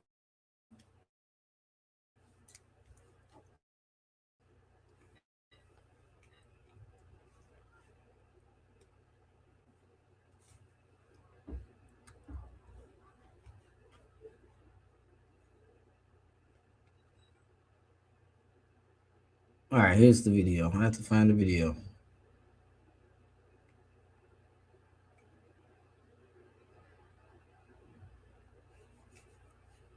All right, come on, finish loading now. What's going on?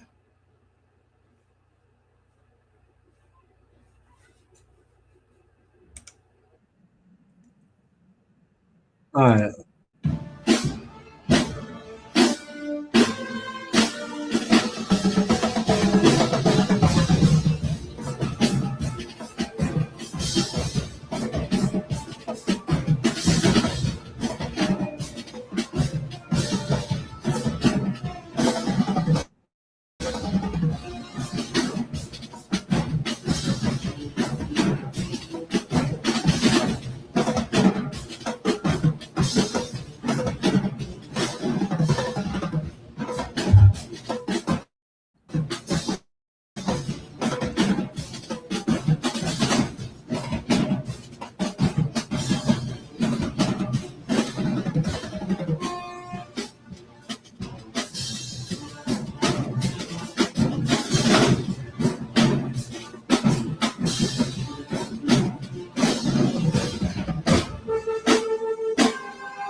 Hey, my son was. Listen, you got to be a marching band head to understand, man. I marched in the band in high school, marched in the band Tennessee State University.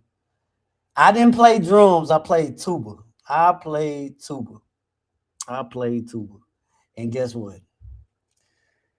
To see my son playing in the band, I mean chopping, and they got a good band. They got a good band. All the bands that showed up at the Jamboree this past weekend. The higher division was three divisions. Jackson's band was in the first division, and they won their division. But the bands that was in the third division, shout out to Money Boy Trey, because he know what I'm finna say, because he from Memphis. The bands Whitehaven was up here. We used to battle Whitehaven back when I was in band, but Whitehaven, James Lawson, man, them bands can battle a college band. They so good, like they fire, and those bands was up here, and it was just to see the talent of those children. It brought me back to when I was in, the band and when I marched, and to see that my son is really like, he on it, man. He chopping, and I'm here for it. I'm all here for it. I'm all the way here for it. So shout out to him. Shout out to Rim. Rim is going to be live tonight around 8:00. So for all of those that are available, make sure you get over there to Rim. We'll be live at 8:00 as well, Rim. It looks like the pull-up team has spoken. The pull-up team has spoken. They would like for me to go ahead and kick off the members only content tonight. Well, not kick it off, because we already have the first members only Under the Crown. I will be starting a playlist for Under the Crown where we will do, oh man, I got so many ideas. We will be doing the Under the Crown playlist. And then for all of those that are not familiar with it, I can do a live stream where I just allow the Under the Crown content to just play for all members, and then put that on members only. So it's different things that we are going to do under the crown.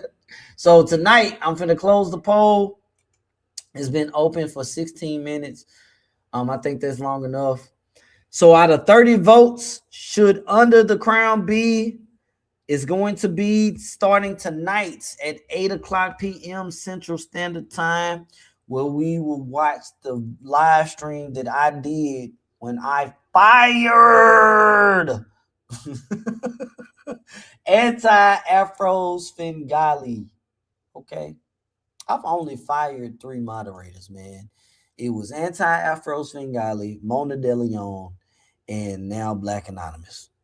Out of the 6 years I've been going. And so it is what it is. But oh man, so your brother-in-law understands.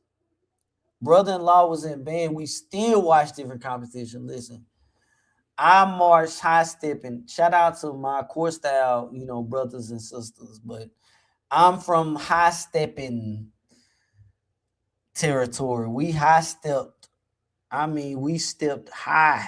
And I just feel, when it's time, when marching band season comes around, it's a vibe. It's a vibe. And I'm so here for it. Especially with this is my son's 9th grade year. And he already chopping. I mean, twirling the sticks. He said that the twirl that you saw him do is where the snare players are saying that they to the other snare players that y'all are playing the violin. That's why he twirled and did this slide across the stick thing across his shoulder. I'm like, okay, so you saying they can't chop like y'all? They playing violins over there. I love it. I'm just, man, you don't understand how giddy I get when it comes to marching band, dude. I'm a marching band geek. I do. Unfortunately, I know all about Prairie View. I will give you a snippet. I didn't march in the band in college at that time, but there was a game that we went to, TSU versus Prairie View. I think it was a John Merritt Classic game. It was one of the games where we were there. Our high school band was there at the game, and Prairie View. It was the year that Nelly's Dilemma song came out, and TSU started playing Dilemma. And man, when I tell you, I don't know what song, I can't remember what it was, but Prairie View started cranking. They went crazy. They tubas was hitting so hard. We had to go over there with them, man. We like, dude, I don't know what's up with TSU at this game, but we went over there and was chilling with Prairie View band because they was getting down, man. They was going crazy.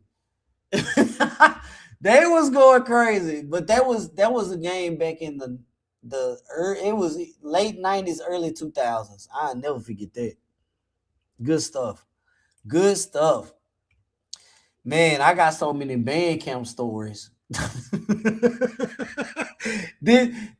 Hey, that's one thing I can say they got right. This one time at band camp, them band camp stories is, you can't, real band heads, you want to share them stories amongst your fellow brother and sister. Oh man, yee! Shout out to the aristocrat of bands, boy. That was the days. But anyway, we will get ready for Under the Crown. Let me rest my vocals. Go ahead. I need y'all to get your libations together. And everything that you need. We are going live at 8:00 after this show. I will be setting up the live stream, so be on the lookout. Okay. All right. I think we have come to a point in the show that we can call it. The receipt show with your boy KKC. We are bringing the receipts. They are doing it again. YouTube creators target Umar critics. I don't understand why, when the efforts to bring down Umar Johnson failed, these folks decide to turn against the people that supported them. But that's what happened. And so tonight, we are going to end with the Rev G apology song, because at the end of the day, when they were done doing all their foolishness, Rev G decided to take accountability, because Poetic Flacco went around saying the reason why he doxed me the way he did was because I put out his job information. And knowing that was a lie, Rev G never, ever admitted to that until I called him out so bad. He did a live stream where he was trying to act silly and took accountability and apologized. And I clipped it and I added it to the gospel, the album. And guess what? We are going to revisit the full album, the gospel. That's also going under the crown, because we have to get into like what happened. It also has a song on there that highlights when Rev G raised money for a legal fee to take people to court that were harassing his family. And then he stole that money and either bought a brand new truck or rented a truck, allegedly. And the old Umar Johnson sector called him out for it. Oh, we got that. We got that audio. So just stay tuned. But if it's daytime where you are, make sure you have a great rest of the day on purpose. But if it's nighttime, stay cool like the other side of the pillow. This was the receipt show with your boy KKC. And like I said, they're doing it again. YouTube creators target Umar critics. Don't let it be you. I'm out of here. Until next time. Yeah, I did. It was because, King Kong Crazy had the name, and I was like, well, damn, okay, because that was after he attacked my wife. After he attacked my wife, like the next day, I found out that King Kong Crazy had his name, and I was like, man, just thinking, but King Kong Crazy he had no jumpers, new employees, the information. He had it first, and then he gave it to Lenae. And I was like, why didn't you tell anybody else, behind the scenes? And he was like, oh, because he left me alone. And he did. After that, that's when he started attacking his mom and all this other stuff. But you had that KKC. Okay, I get it.